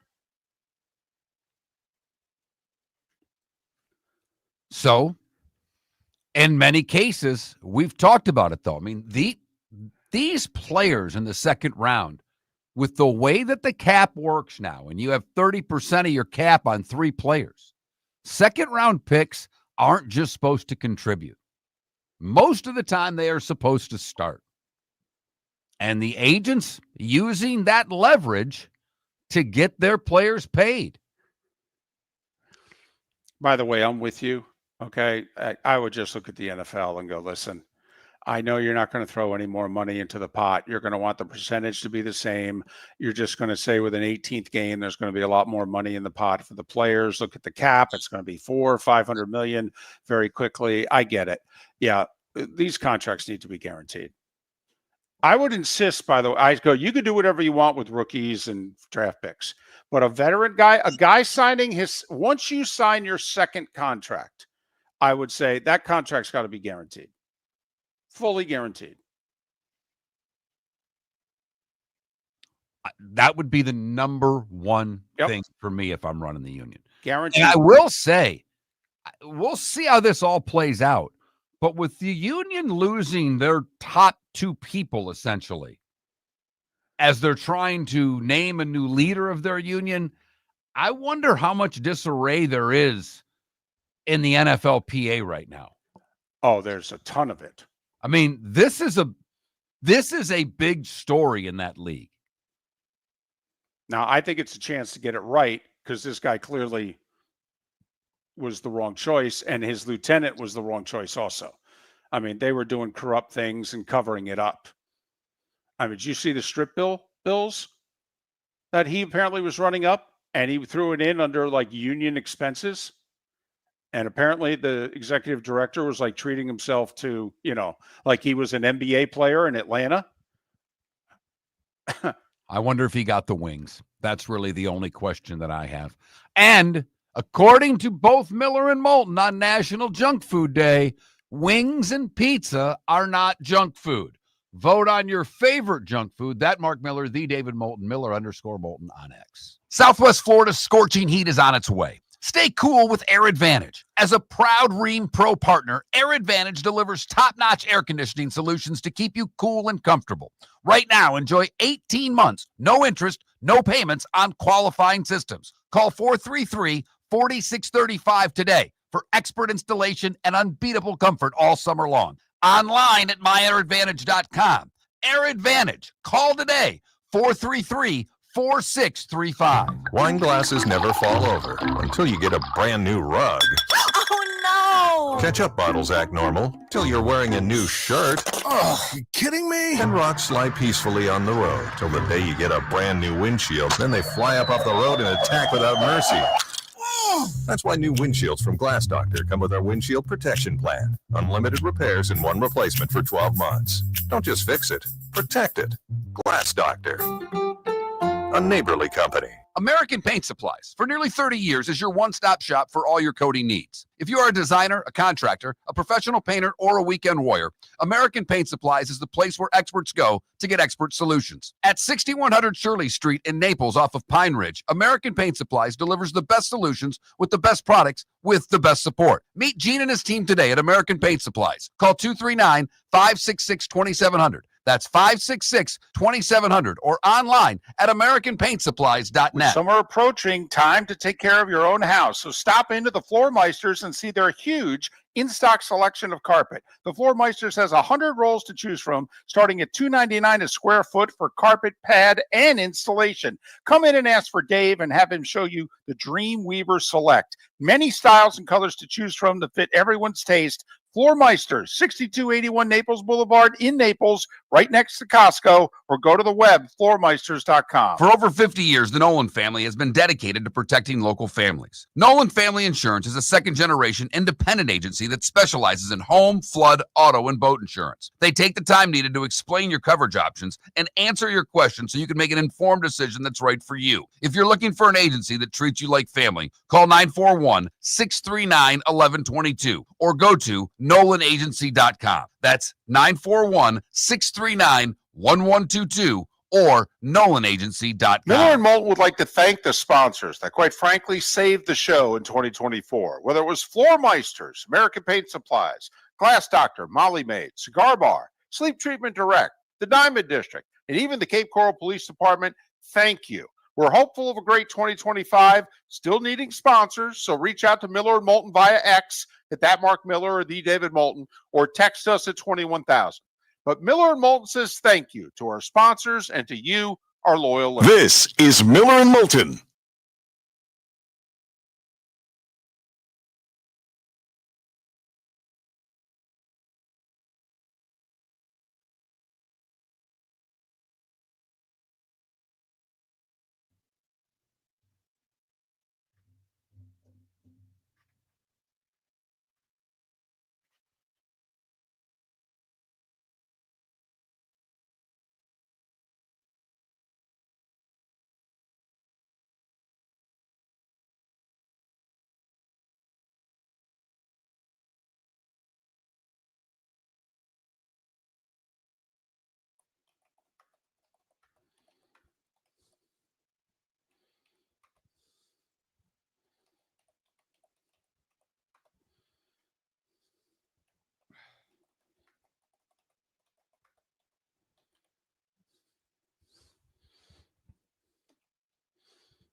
Uh-oh.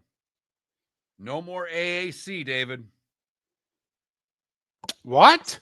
It's now the American Conference, rebranded, not the American Athletic Conference. We are the American.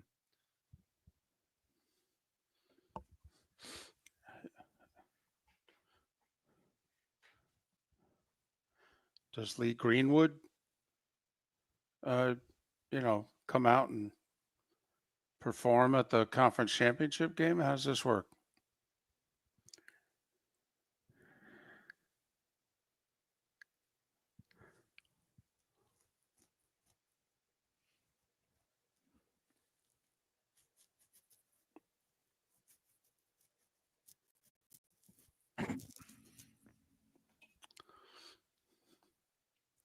I don't think they can, Irish.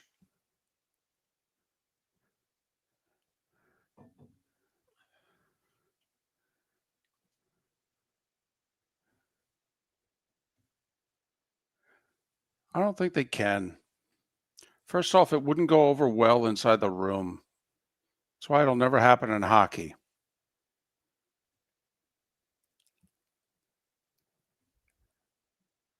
And secondly, your replacement is usually right there on the roster. If you're a star NBA player, they can't replace you.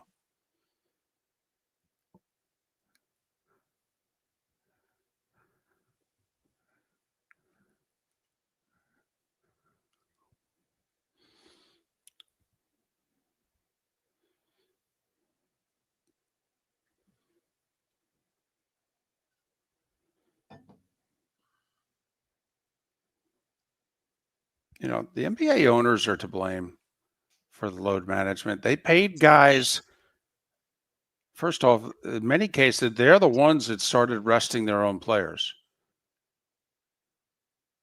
Started with the Spurs. And then they paid guys based on playing in 60 games. And that's foolish. The owners in the NBA have no one to blame but themselves. The other leagues and owners won't do that, or should they?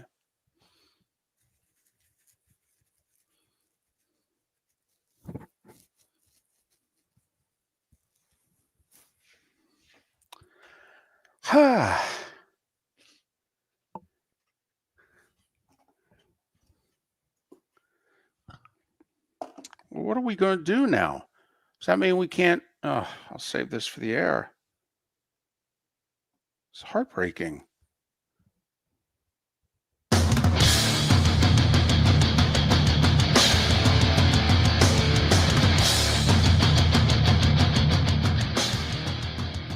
You're listening to Miller and Moulton, coming at you from the Floor Meister Studios. Floor Meisters, keeping it real. And now, here's Mark Miller and David Moulton. It is the bonus hour of Miller and Moulton on this Monday in the 239 and the 904. Thanks so much for being with us. We hope you had a great weekend. We hope you picked Scotty Scheffler to win the Open Championship, which he did by 4, his 4th career major, his 2nd of the year, drawing comparisons to Tiger Woods in his style of play, in the number of strokes he's winning these majors by, in the number of majors he's accumulated in a small window. 4 in 4 seasons. That's a lot in golf. So Miller and Moulton say pump the brakes. Just let him be Scotty Scheffler. He's different. At this tournament, I think Mark went a long way he really opened up. He showed us who he is. Some may not like it, but he said, hey, this is who I am. This is what I believe in. And I got to go practice. Okay. We ask for it all the time. Just, show us some genuine. Make us think that we actually know you a little bit. We'll decide if we like you. I don't sense any pretense from Scotty anymore. I kind of feel as if, we're not friends, but I know who he is. But we're certainly not enemies. No. And I will say Jordan Spieth had some comments about Scheffler post-match that I thought were worth the read. That Spieth says, when you play them at home, we're just having a match. And remember, they're both Texans. They've been playing golf together a long time. They know each other very well. He said that Scotty's a blank talker. Right. When it comes to their Tuesday game that they're playing somewhere in Dallas. Yep. Said basically he's Larry Bird. Okay, you have no idea what a talker he is. But once the tournament starts on Thursday, he's singularly focused on just winning. And he said it in his post-game comments, he loves the practice. I mean, he did. He gushed over his wife like he always does and in the family. But he talked about her allowing him to practice as much as I do. So it's not easy. And he did say it. Like there was 3 different times in which he said, I work hard at this. This isn't easy. Right. I'm making it look really easy. It's not. Okay. You stand on, what is it, 16? You stand on 16, 238 to the pin, hit it pin high to 15 feet with a crosswind 4 days in a row. I know I told the story once or twice before, but Blaine McAllister, a Texan, oh, by the way, and I went out very early in the morning of the second round of the BC Open, which was in the southern tier of New York. It was the market I was living and working in. And he went off the back 9, so he's on like his 4th hole. And it's a long over water par 3. And the pin on the second day was tucked near a bunker. And he cut in a 4-iron to about 15 feet. Now, he didn't have the biggest crowd following him. But, Mark, I actually applauded. I'm there. Yeah, I'm a member of the media, but I'm like, hell of a shot. I can't hit that shot with a bag of balls. Okay. And there were like 50 other people around. And I was like the only person who put his hands together. And he turned around, looked at everybody else and said, you can clap. That's a really good shot.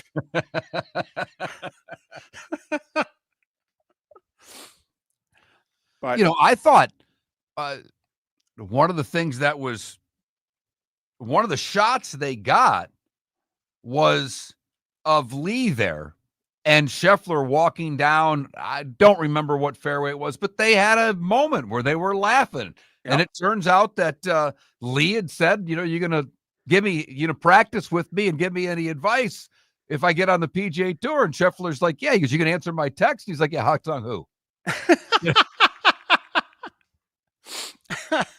And Lee, by the way, in the 3M this week, he got an exemption to come over here and play after his open showing. So that's kind of cool.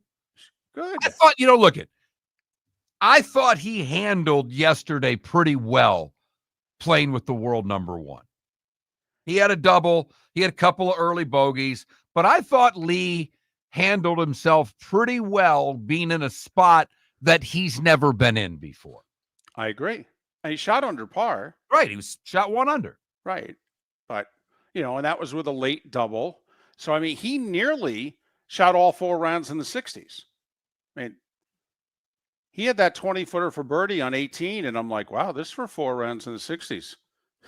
I know it'd only be T3, but that's pretty damn impressive. But he's another one. He had a great story. He apparently from the ages of 18 to 22 was a phenom. Okay. Had a couple of wins worldwide and then lost his game and walked away from it for 6 months and has come back in the last few years in his latter 20s. And he's gotten another couple wins. And, he's the same age as Scheffler. Obviously a big week for others. Matt Fitzpatrick had a hell of a week after having a blase-so year, has himself right on the cusp of being on the European Ryder Cup team. I was going to say, we've been talking about what's Keegan Bradley going to do. Okay, you went through very quickly, I think it was during a commercial break, you went through the European team, and you said it's basically going to come down to what? Matt Fitzpatrick and another major winner or pretty common name in terms of who's going to be the 12th guy? Because you said, yeah, I think he's kind of locked into 11. Well, right now, 7 through 11 on the Euro side is Rasmus Hagard, who just had a great tournament, Justin Rose, Oberg, Hovland, and then Dietrich. And then right now in 12th is Matt Wallace. 13th is Fitzpatrick. And, they're not going to pick him, but that still leaves a guy like Sergio way out there with all of his historic Ryder Cup play. By the way, nice job, Sergio, yesterday. Breaks his driver in anger on the second tee and plays the rest of the round with his 3-wood. And what did he shoot, like 67, 68? Something like that? The only thing that bothered me yesterday about the coverage, and we all know NBC has far too many commercials in their coverage. We've all been over it. Right. But twice early in the round, before Hatton had kind of played himself well out of it, they go to commercial break, one time with Hatton on the tee, another time with Hatton putting, in which he left the putt 6 inches short, dead in the middle. And the drive was a wayward drive in which he smashed his club on the ground. I need more of him live. He and Spieth are the running commentary out there. Right. Right. And we never got any of it when he was kind of in the tournament, if you know what I mean. Well, he birdied 1. So it was kind of like, well, okay, is he going to be the guy that comes out of this group and makes an early run? Right. Then he bogeys 2. I need to see the live missed par putt by him. I'm Right. sorry. Not in the box with no audio and right. Mm-hmm. And by the way, it is the one that is the amount. And you taught us this, David, because you worked golf for a brief time with Fox.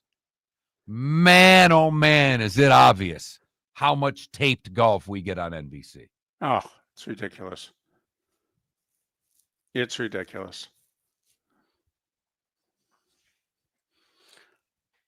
So I don't know how you can legitimately bet golf on NBC without there being a big controversy one day. Because not enough of it's live. And they show you the setup shot sometimes so late. I mean, we all know how many minutes it takes for guys to walk from one shot to another. And all of a sudden they'll show us the approach shot, and then 12 seconds later they'll wipe into that person standing over the putt. Golf wants a lot of live betting in its future. They think it's going to help ratings. They think it's going to generate lots of advertising revenue. Isn't it then dependent on the network showing the golf live to do live betting? Am I missing something here? But now we get the FedEx Cup playoffs that I don't know how many of you care about. Miller and Moulton do not at all. We're more interested in the guys that are trying to fight to be in the top 125, the guys that are trying to make the top 50 that get in the first 2. That's a little more interest to us because of the money involved. But the Tour Championship does not do a whole lot for either of us. No, I'm much more interested in the next couple of weeks, in which they're at 3M in Minneapolis, and then they got one other tournament, and then I think that's it. Right. Okay. And so this is it for like the young man that we know a smidge. He golfed at FGCU, Frankie Sappin. Okay. And Frankie got off to a really good start this year. He was in the team event in New Orleans. They were tied for the lead with 2 to play, finished 3rd. Okay. Frankie has struggled. He's missed like 6, 7 straight cuts. Okay, only made, I think, one of his last 8. He missed the cut again out in the Barracuda, the modified Stableford system this week. He didn't make the cut. I mean, right now, if he doesn't have, he may have to win, but he probably needs a top 3 in one of the next 2 tournaments to keep his card. Right, he's 147 on the list right now. He's got to get to 125, or he's back on the Corn Ferry Tour. Well, so but also, I think only top 100 you get to keep your card. I think 101 to 125 takes you to the finals of Q School now. 125 used to get you in. Now only top 100 keeps your card. 101 through 125, you got one round, some other, that takes you to the finals or something, but your card's still on the line here. I mean, he's playing for his livelihood the next 2 weeks. That interests me. I'm all in on this. Homa's at 102 right now. Right. You know, Joel Damon, if you've watched Full Swing, he's been a part of it over the past 3 years. He's at 99 right now. Those are the guys that I have more of an interest in. Totally.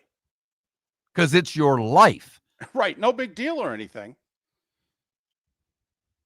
Going from making millions to making, you know, if you do well on the Korn Ferry Tour, you're going to make a few $100,000. But most of them aren't making that.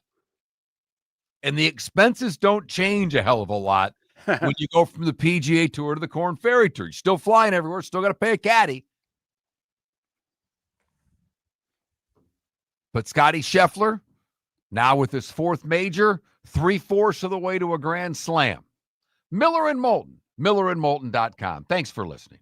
American Paint Supplies, for nearly 30 years, is your one-stop shop for all your coating needs. If you are a designer, a contractor, a professional painter, or a weekend warrior, American Paint Supplies is the place where experts go to get expert solutions. At 6100 Shirley Street in Naples off of Pine Ridge, American Paint Supplies delivers the best solutions with the best products with the best support. Meet Gene and his team today at American Paint Supplies. Call 239-566-2700. That's 566-2700 or online at AmericanPaintSupplies.net. For over 50 years, the Nolan family has been dedicated to protecting local families. Nolan Family Insurance is a second-generation independent agency that specializes in home, flood, auto, and boat insurance. They take the time needed to explain your coverage options and answer your questions so you can make an informed decision that's right for you. If you're looking for an agency that treats you like family, call 941-639-1122 or go to NolanAgency.com. That's 941-639-1122 or NolanAgency.com. Some are approaching time to take care of your own house. So stop into the Floor Meisters and see their huge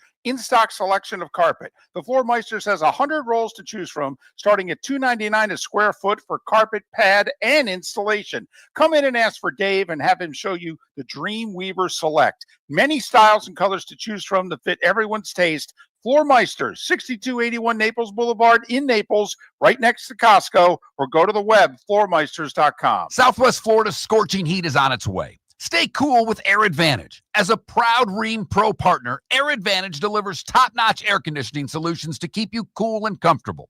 Right now, enjoy 18 months, no interest, no payments on qualifying systems. Call 433-4635 today for expert installation and unbeatable comfort all summer long. Online at myairadvantage.com.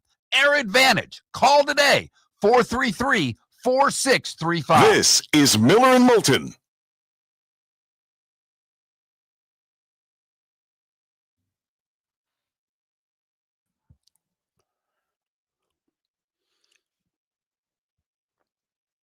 Well, first of all, Puck Virtue, I didn't say great job in breaking the driver. I said great job in shooting 67, 68 without it. Also, I got to admit, I think a guy is allowed to get angry. He's doing this for a living. I mean, all these other sports, basketball, hockey, football, baseball, guys go to the sidelines, the bench, the dugout, and they express anger. So a golfer's never allowed to get angry at himself? Seriously. I think we all need to grow up. We're miserable. We're criticizing everybody for everything.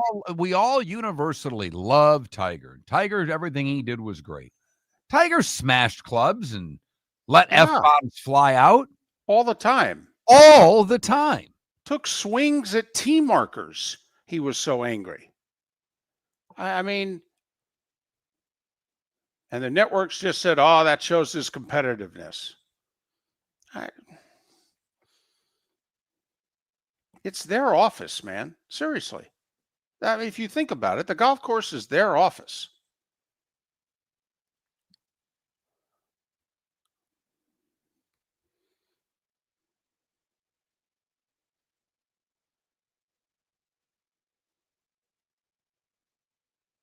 I think we got to lighten up. We're just too miserable as a society right now. We have fake anger and outrage about everything. And there's really important things that are happening, and we don't give a shit. I mean, come on. Well, that's why, David, because the important things we can't talk about with anybody else. I mean, golly. All sides, by the way. Don't draw any conclusions. Both sides suck. Both guys are paid off by different factions. By the way, gotta give Everybody it up for the Big O today. Reposted 2 posts from our president. One saying how stupid it was for the government to waste time with the name change of the Washington football team. And then what he said yesterday.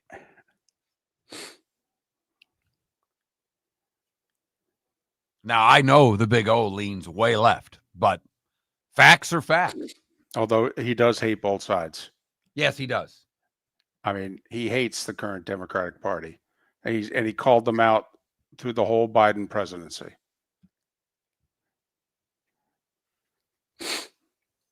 Yeah, Big O would start over. Yeah, he'd have no problem starting over. Can we just start from scratch? He's like, sign me up.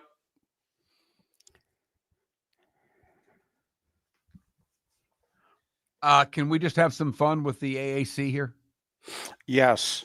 The death of our favorite conference. I know. Because I did see an article and I saved it. I email or texted myself. The Athletic did a piece today doing franchise valuations of all the Power 4 football programs. Oh, wow. And it's just kind of, to me, it's kind of interesting. I thought we could kill a segment or two tomorrow out of it. But I don't want to do it at 9:21, if you know what I mean. No, I agree.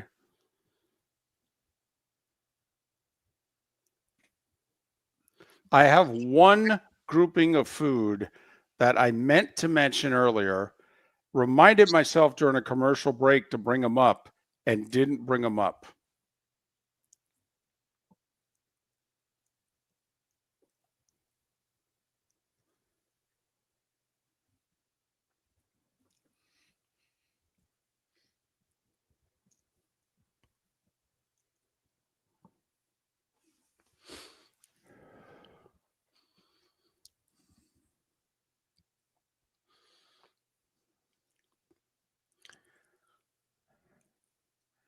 Pop-Tarts do qualify. I mean, because first off, you can eat them without being toasted. But even if you toast them, I mean, how much prep is that?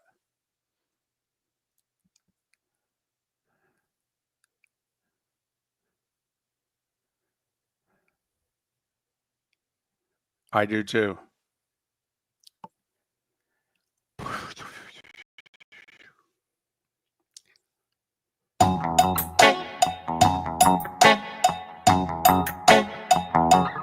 You're listening to Miller and Moulton.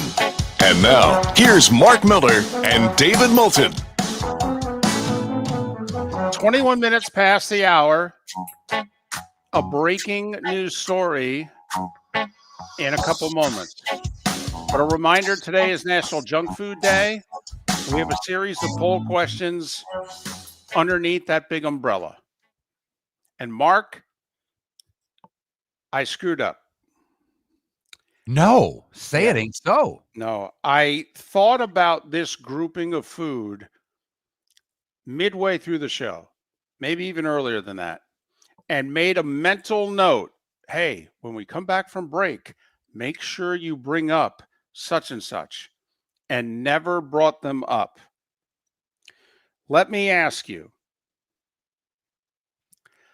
Twinkies, Ring Dings, Hostess stuff, that's got to qualify as junk food, doesn't it? Well, you previously stated that dessert items are not junk food. No, hold on. I said ice cream is not junk food. I mean, pie is not junk food. Ice cream is not junk food. And you're right. Is a cookie junk food? Is a chocolate chip cookie junk food? I don't think it's dessert. I think it's a snack. I do think it's something you just throw in your mouth to tide you over until you're eating, if you know what I mean. But you know what I'm talking about. No, I know what you're talking about. And when Twinkies announced they were no longer making them, a listener brought us like 8 Cakes. boxes of Twinkies. Yeah, it was glorious. We put them in a filing cabinet. Somehow that filing cabinet got locked. I don't know if that filing cabinet was ever thrown in the trash or just moved to another part of this building. But I'm sure if we found that filing cabinet and were able to get the bottom drawer open, those Twinkies would look the same as they did 8 years ago. It was hysterical, too, because we both got fired. But the bottom half of the filing cabinet was locked and the Twinkies were in them. And so both of us kind of chuckled. Oh, we got fired a year apart, but we chuckled, well, 6 months apart. We chuckled as, we were walking out the door, both thinking, well, fine, that's going to smell. Whatever day you get that open, that's going to stink. The mold in that thing. Because they were in there a couple years when we were told to leave. Yes. So, but I'm just wondering, did we miss a grouping there? The snack cake grouping? Yeah, Twinkies, Probably. Ring-dings, I was a big fan of the Hostess cupcake as a kid. The little pack there in the plastic wrapper. So you're probably right. But we just the little Debbies. Yeah. See, I was Hostess more than Little Debbie's, but I hear you. Chips, the fries, onion rings, tater tots category, and then chocolate/candy. Those were the three choices for your favorite fast food. We probably should have put up the whole. No, you're right. I'm thinking, the cakes and the for those of you that go way, way back with me and this show, I moved to Southwest Florida to help start the Florida Everblades minor league hockey team. Our first coach was a guy by the name of Bob Ferguson. Bob loved himself some junk food. Oh, okay. Loved junk food. Big fan of is it the moon pie? Okay, yeah. Did a lot of moon pies on the road. But David, there's a bigger story out there than junk food today. I don't know about that, but there is a breaking story. And this is a conference that Miller and Moulton go way back with. The American Conference. The AAC. That's what we called it, the AAC. We just dragged that A. And we didn't just do it on the air to have fun. David, because of his time with CBS, worked with Mike Oresco. Right. When Mike Oresco left CBS, he became the commissioner of the AAC. And Mike was kind enough to come on our show several times as the commissioner. And we finally asked him about rebranding the conference to the AAC on the air. And we did it just like that. And there was the most uncomfortable silence after we did that. And I didn't feel that badly because I didn't know Mike on a personal level. I'd never spent any time with him. I met him once or twice when I was lucky enough to attend some games with David. And I was usually also lucky enough to jump in the convoy of cars that were taken back to whatever hotel they were staying at. So I had done a few exits with the CBS folks. So I remember being in a car with Mike Oresco, but for the most part, when you're a peon in the car with big-time people, you just shut your mouth and listen. And that's all I ever did. One time I'm not in the car with Moulton. I got put in a different car. And I'm like, what the hell am I doing here? I know you and Cassio were in the car with Vern, Oresco, big people. Right. And, John and I are just looking at one another going, what the hell are we doing here? But the American Athletic Conference today has announced a rebranding. What? They are simply to be known now as the American Conference. They ditched the acronym AAC, which was never an official name for the conference. And they added a mascot. Soar the Eagle is their new mascot for the American Conference. Do you bring out Lee Greenwood the first time you're selling the American? proud to be Oh, an no. American. Come on, Okay. David. We know that song. Right. I'm just Particularly wondering. those of us living in Southwest Florida. They Right. play that damn thing at Everblades games every game. Uh-huh. I'm just wondering, if you're the American, do you break out Lee Greenwood one of the first times that, you're showing off your rebranding? I think you have that Eagle mascot lip sync it. I mean, you do have Army and Navy in your conference. You're right. Okay. You can play the patriotic card better than everybody else, better than the rest combined, to be honest. Now, I don't know. Do you get Lee to work this, the other schools into the song, or no? I don't know. Maybe we can get Chat GPT to write us a song for Lee Greenwood to sing. Okay. Since that seems to be the way things are going. Paula in our Twitch chat room said, I was listening to you guys when you introduced Oresco that way. He was not a big fan, as I Not remember. at all. No. We thought he'd have a little bit of a sense of humor about it. Yep. And David set it up really well. We've been doing this on the show for a while. We just want to know what you think. And he built it all up. And we give it a big AC. And I mean, not a laugh, not a chuckle, nothing. Silence. In fact, silence so much so you wondered whether or not he hung up. Yes. Yeah. And so we went with it. We just let it be silent for about 4 or 5 seconds. And then we said, so we're going to take that as a no? He's like, yeah, that's a no. Okay, Mike. So what do you think? How's the conference look this year? Yep. Interview was over. I remember saying to Mark on the air, Oresco made a note to himself and said, never go on that show again. Ever. Okay. Stop texting with Moulton. And Mike was a talker. Mike loves, you engage Mike. Mike engages back. He'll do it at midnight. Okay. He really will. All right. He did not like our engagement that day. No, that backfired. Wait, but you're telling me the AC is dead? So sad. First, they want to say pizza is the #1 junk food, and now my beloved AC is gone. It's gone. It's just the American. And they have a mascot. I don't know of another conference with a mascot. The good, the bad, and the ugly. Today was a day win. What's on tap? It's all next. Honey, you want to come out? I haven't seen you since Glass Doctor installed our custom shower enclosure. No thanks. Well, you can't keep eating breakfast in the shower, and laminating your magazines is getting expensive. You remember we have guests coming over tonight, right? Oh, I'm sure they'd love to see the shower. It's our neighbors, and I highly doubt they want to be hanging out in our bathroom. The shower's so good, you'll never want to leave. Visit glassdoctor.com today and schedule an appointment online.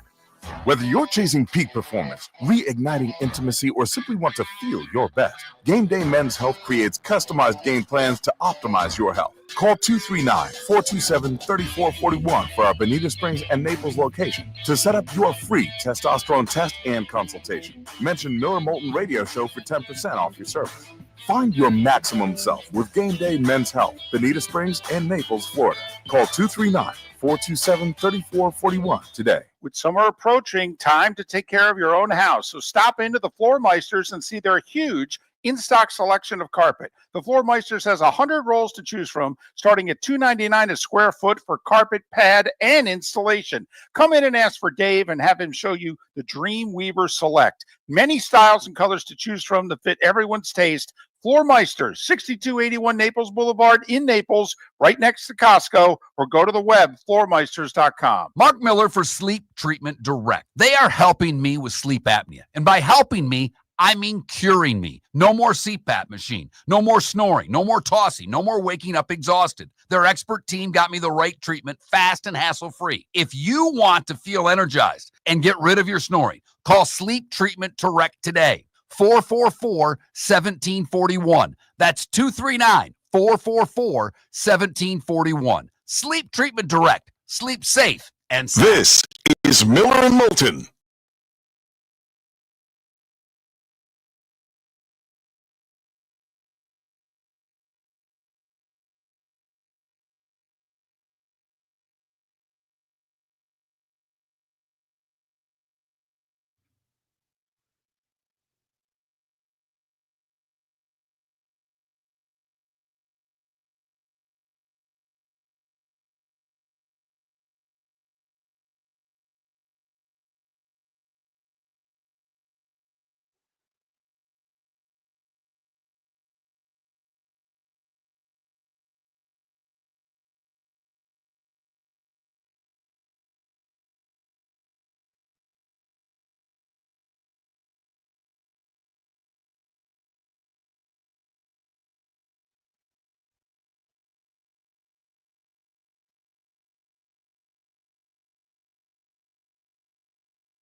Do you call in Will Ferrell, by the way, to do a George W. impression and say, and now I'd like to introduce spokesperson for our new conference, and then have him go, "They're America."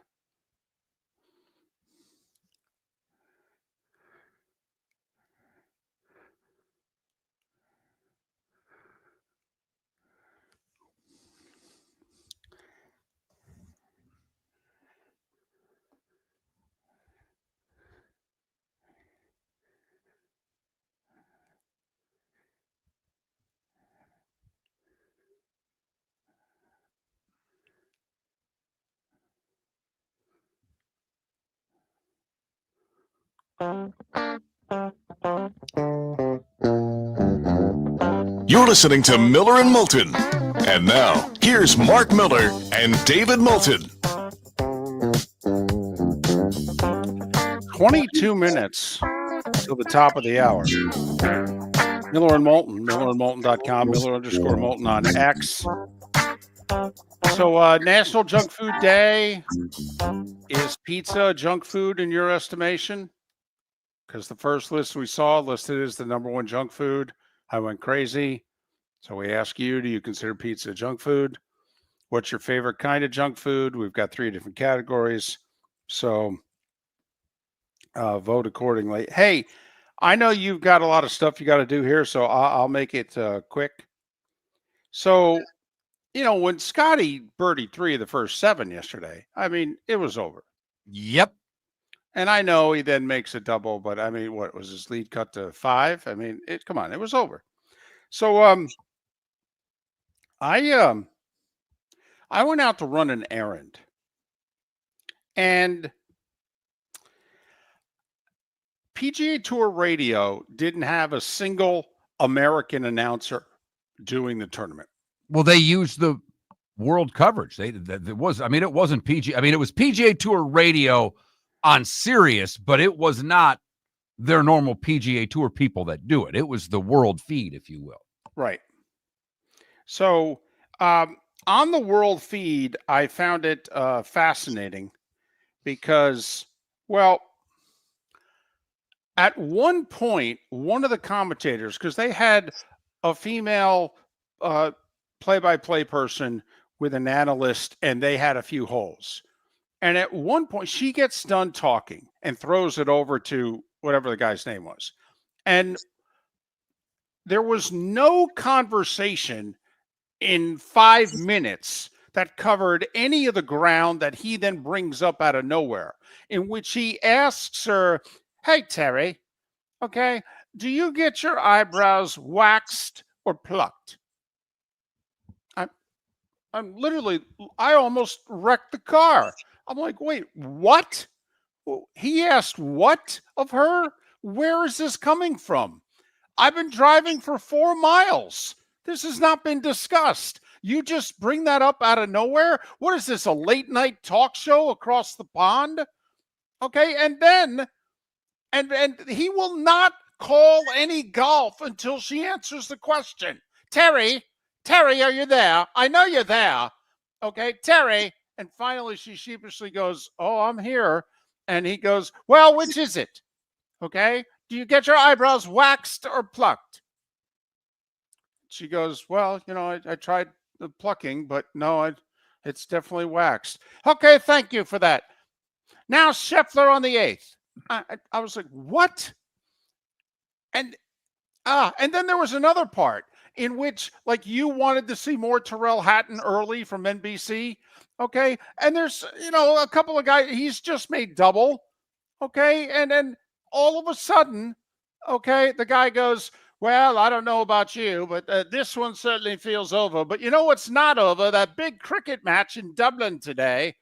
Okay. And then they start previewing for like 2-3 minutes this big match going on an hour away.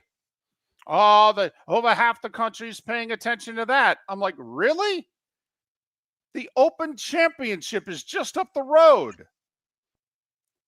We're led to believe this whole Rory Northern Ireland thing is big. It's not as big as what's going on in downtown Dublin today.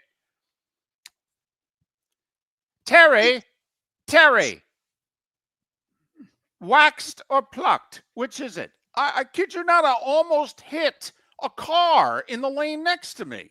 I wish Terry would have responded with, "How do you have yours?" Yes. I mean, that would have been the better answer. The other thing, and David, I drove around a lot Thursday through Saturday, not at all on Sunday, but Thursday through Saturday, I had different things that I was doing and listened as well. What I find great about it is how here is this international broadcast. They're worldwide with this. Mm-hmm. And they tell you that they're on PGA radio in the States. They're on this across England. and we're on 88.7 here locally. That was the one that got me. That and that they gave the email address out and would periodically read emails from people who were watching all over the globe. Yes, he did that too, out of nowhere. He just starts reading comments. Okay, you at least say, I'm going now to the text line, 21,000, at which, okay, he just starts reading comments. And then, goes, Terry. I'm like, oh my goodness. Well, the other thing that all golf commentary on radio does is you're trying to be super descriptive. Well, there's a lot of time from the point at which they put their club behind the ball and take it back. And they give you as many descriptive words as is humanly possible over an 8-foot putt. Yes. I find it to be hysterical. I love every minute of it, David. But yes, I'm with you. It is a different listen, to say the least. It's that time again, nearing the end, but not quite there yet. Here's Mark Miller with Today Was the Day When. So Today was the day when. I'm sorry. I'll just say going forward, we should have a segment called Waxed or Plucked. Okay, you want to do Dead or Canadian? Okay, my nomination is Waxed or Plucked. You and I are considering, football season, new segments, freshen up the show, the whole deal. You want to do Dead or Canadian. I want to nominate Waxed or Plucked. I just want to know what the people are that we're going to ask it of. That fascinates me. Seth Everett, Waxed or Plucked? Hello. And we'll never have Pat Kerwin or David Sampson on the show again if we continue with that. Today was the day when, brought to you by Game Day Men's Health, Bonita Springs and Naples, 239-427-3441, GameDayMen'sHealth.com online. Mention Miller and Moulton. Get 10% off your service. Central Park was created today in 1853 when the New York State Legislature puts aside more than 750 acres of land on Manhattan. The first Battle of Bull Run, first major battle in the Civil War, was today in 1861. The Confederates won that one. Wild Bill Hickok shoots and kills Davis Tutt today in Springfield, Missouri in 1865. It is regarded as the first true Western showdown. The Reno racetrack becomes the first in the U.S. to use daily double wagering today in 1931. Jack wins his first of 5 PGAs today in 1963 at the Dallas Athletic Club. Henry Aaron hits home run number 700 today in 1973, just because this is fun for me, and I'm guessing it is for you too. David, do you care to guess who he hit number 700 off of? Oh, number 700. I'll give you a clue if you need it. It was against the Phillies. I thought it was against the Giants. Steve Carlton? Ken Brett. Oh, I never would have guessed that. 74, the House approves 2 articles of impeachment against Nixon. 79, Sevy wins by 3 over Jack and Crenshaw. Appetite for Destruction, released today in 1987. The best-selling debut album of all time with more than 30 million copies sold. Today in 1989, it was the end for Milli Vanilli. They were performing on a Club MTV tour in Bristol, Connecticut, when they were lip-syncing to Girl You Know It's True, and the line, Girl You Know It's, keeps repeating over and over. The duo panic. They get off stage. It is revealed that they did not sing on their album. Pink Floyd's The Wall is performed today at the site where the Berlin Wall once stood in a charity concert led by Roger Waters. Guests included Cyndi Lauper, Joni Mitchell, the Scorpions, Sinead O'Connor, Bryan Adams, the band, Van Morrison, among others. The Daily Show debuted today in 1996. It was not Jon Stewart who was hosting, however. It was Craig Kilborn. Yes, it was. He left the late Sports Center with Brett Haber, the Feel Good, as he had nicknamed the late Sports Center. He was really funny. One of three things that happened today in 86. Gretzky signed with your Rangers today in 86. And Tom Lehman won his only major, winning the British today in 86. 96. 96, Right. right. Sorry, my mistake. 2013, Phil wins his fifth major, winning the British at Murfield. Came from behind past Tiger. Tiger actually had the lead on the back nine, and Phil overtook him. Shane Lowry won his British today in 2019. And it was 2 years ago today that we lost Tony Bennett at the age of 96. Ernest Hemingway, Don Knotts, Gene Littler, and Robin Williams would have all celebrated birthdays today. Cat Stevens is 77. Al Hrabowski is 76. The Mad Hungarian. You can't have these nicknames anymore. Seriously. You can't call it's like, the Merry Mex, Fat Jack, the Mad Hungarian. You can't have nicknames like that anymore. Actor John Lovitz is 68. David Carr is 46. And CC Sabathia is 45 years old today. What did I miss, David? Have you seen how much thinner CC Sabathia is? Oh, yeah. I mean, he looks great. He quit drinking, and he's lost at least 100 pounds, it seems. 2007 final Harry Potter book was released today. I was never big into it, but I know a lot of people were. And 15 years ago today, final space shuttle mission came to an end. NASA.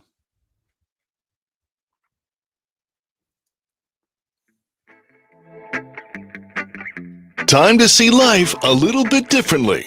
Here's Mark Miller with the good, the bad, and the ugly. What you got, Mark? We go to Miami for the good, where residents in Pembroke Pines pulled off something that was nothing short of heroic, according to the mayor of Pembroke Pines. Residents used an axe, a fire extinguisher, and a garden hose to rescue 4 people from a small plane that crashed into a tree near the South Florida airport. The only problem is, according to Angelo Castillo, the mayor of Pembroke Pines, there have been more than 30 crashes in the past 5 years on or around the North Perry Airport, which serves small planes. That's not a good track record. No. In fact, would you even take a small plane out of that airport knowing those numbers? No. Kind of reminds me of the scene in the movie Tom Cruise did where he was smuggling the drugs and the army and all the people, and he took off out of the first drug thing, and they're all betting whether or not he's going to make it off the runway. Right. For the bad, we go north of the border, where a British Columbia woman is getting a lot of phone calls that she doesn't want. You see, a company in the States, in New York, printed a T-shirt. That on the back of the T-shirt, it says missing cat. And it has the cat's name, and it has a phone number to call. The phone number they used on the shirt was this lady's phone number. Oh. She keeps getting calls about the missing cat. That's totally made up. And finally, the ugly, we go to Tampa, where Christopher Spain was arrested by FHP for drunk driving after he was caught driving a lawnmower down the road completely schnockered. It was at 8:52 in the morning. He was unable to pass any of the tests. He refused to provide a urine sample and faces charges of DWI for driving intoxicated on his lawnmower. That is the good, the bad, and the ugly on today, Monday, July the 21st, here on Miller and Moulton. Marlins, who took 2 out of 3 from the Royals at home over the weekend, begin a series with the Padres tonight. Rays took 2 out of 3 at home against Baltimore, begin a series against the White Sox. The White Sox just swept a series in Pittsburgh. 4 series involving winning teams. Red Sox are in Philly. Yankees in Toronto, 3 back of the Jays in the East. Last time the Yankees went there, they were swept in a 4-game series. Arizona, which just swept the Cardinals, hosting Houston. And, Mark, your World Series preview in Seattle, the Brewers and the Mariners. Ratings gold. Bonanza. You got that right. Boy, is Manfred pulling for that one. So there you have it. Miller and Moulton. David Sampson, at the very least, on the show tomorrow. Hey, thanks for listening. MillerandMoulton.com. Southwest Florida's scorching heat is on its way. Stay cool with Air Advantage. As a proud Rheem Pro partner, Air Advantage delivers top-notch air conditioning solutions to keep you cool and comfortable. Right now, enjoy 18 months, no interest, no payments on qualifying systems. Call 433-4635 today for expert installation and unbeatable comfort all summer long. Online at myairadvantage.com. Air Advantage. Call today, 433-4635. Wine glasses never fall over until you get a brand new rug. Oh, no! Ketchup bottles act normal till you're wearing a new shirt. Oh, you kidding me? And rocks slide peacefully on the road till the day you get a brand new windshield. Then they fly up off the road and attack without mercy. That's why new windshields from Glass Doctor come with our windshield protection plan. Unlimited repairs and 1 replacement for 12 months. Don't just fix it, protect it. Glass Doctor. A neighborly company. For over 50 years, the Nolan family has been dedicated to protecting local families. Nolan Family Insurance is a second-generation independent agency that specializes in home, flood, auto, and boat insurance. They take the time needed to explain your coverage options and answer your questions so you can make an informed decision that's right for you. If you're looking for an agency that treats you like family, call 941-639-1122 or go to NolanAgency.com. That's 941-639-1122 or NolanAgency.com. Honey, you want to come out? I haven't seen you since Glass Doctor installed our custom shower enclosure. No thanks. Well, you can't keep eating breakfast in the shower, and laminating your magazines is getting expensive. You remember we have guests coming over tonight, right? Oh, I'm sure they'd love to see the shower. It's our neighbors, and I highly doubt they want to be hanging out in our bathroom. The shower is so good, you'll never want to leave. Visit glassdoctor.com today and schedule an appointment online. American Paint Supplies, for nearly 30 years, is your one-stop shop for all your coating needs. If you are a designer, a contractor, a professional painter, or a weekend warrior, American Paint Supplies is the place where experts go to get expert solutions. At 6100 Shirley Street in Naples off of Pine Ridge, American Paint Supplies delivers the best solutions with the best products with the best support. Meet Gene and his team today at American Paint Supplies. Call 239-566-2700. That's 566-2700 or online at AmericanPaintSupplies.net. Miller and Moulton are very grateful to you, the listeners, for making us one of the highest rated shows for men, because the working man is one of the toughest demos to reach, and we do. Great sponsors like Floor Meisters, American Paint Supplies, Glass Doctor, Sleep Treatment Direct, Game Day Men's Health, and Molly Maid recognize that, and we thank them. And if you own a business and working men are your clientele, the most cost-effective way to reach them is through us. Text Miller and Moulton at 21,000 or directly via X at that Mark Miller or the Dave This Moulton. is Miller and Moulton.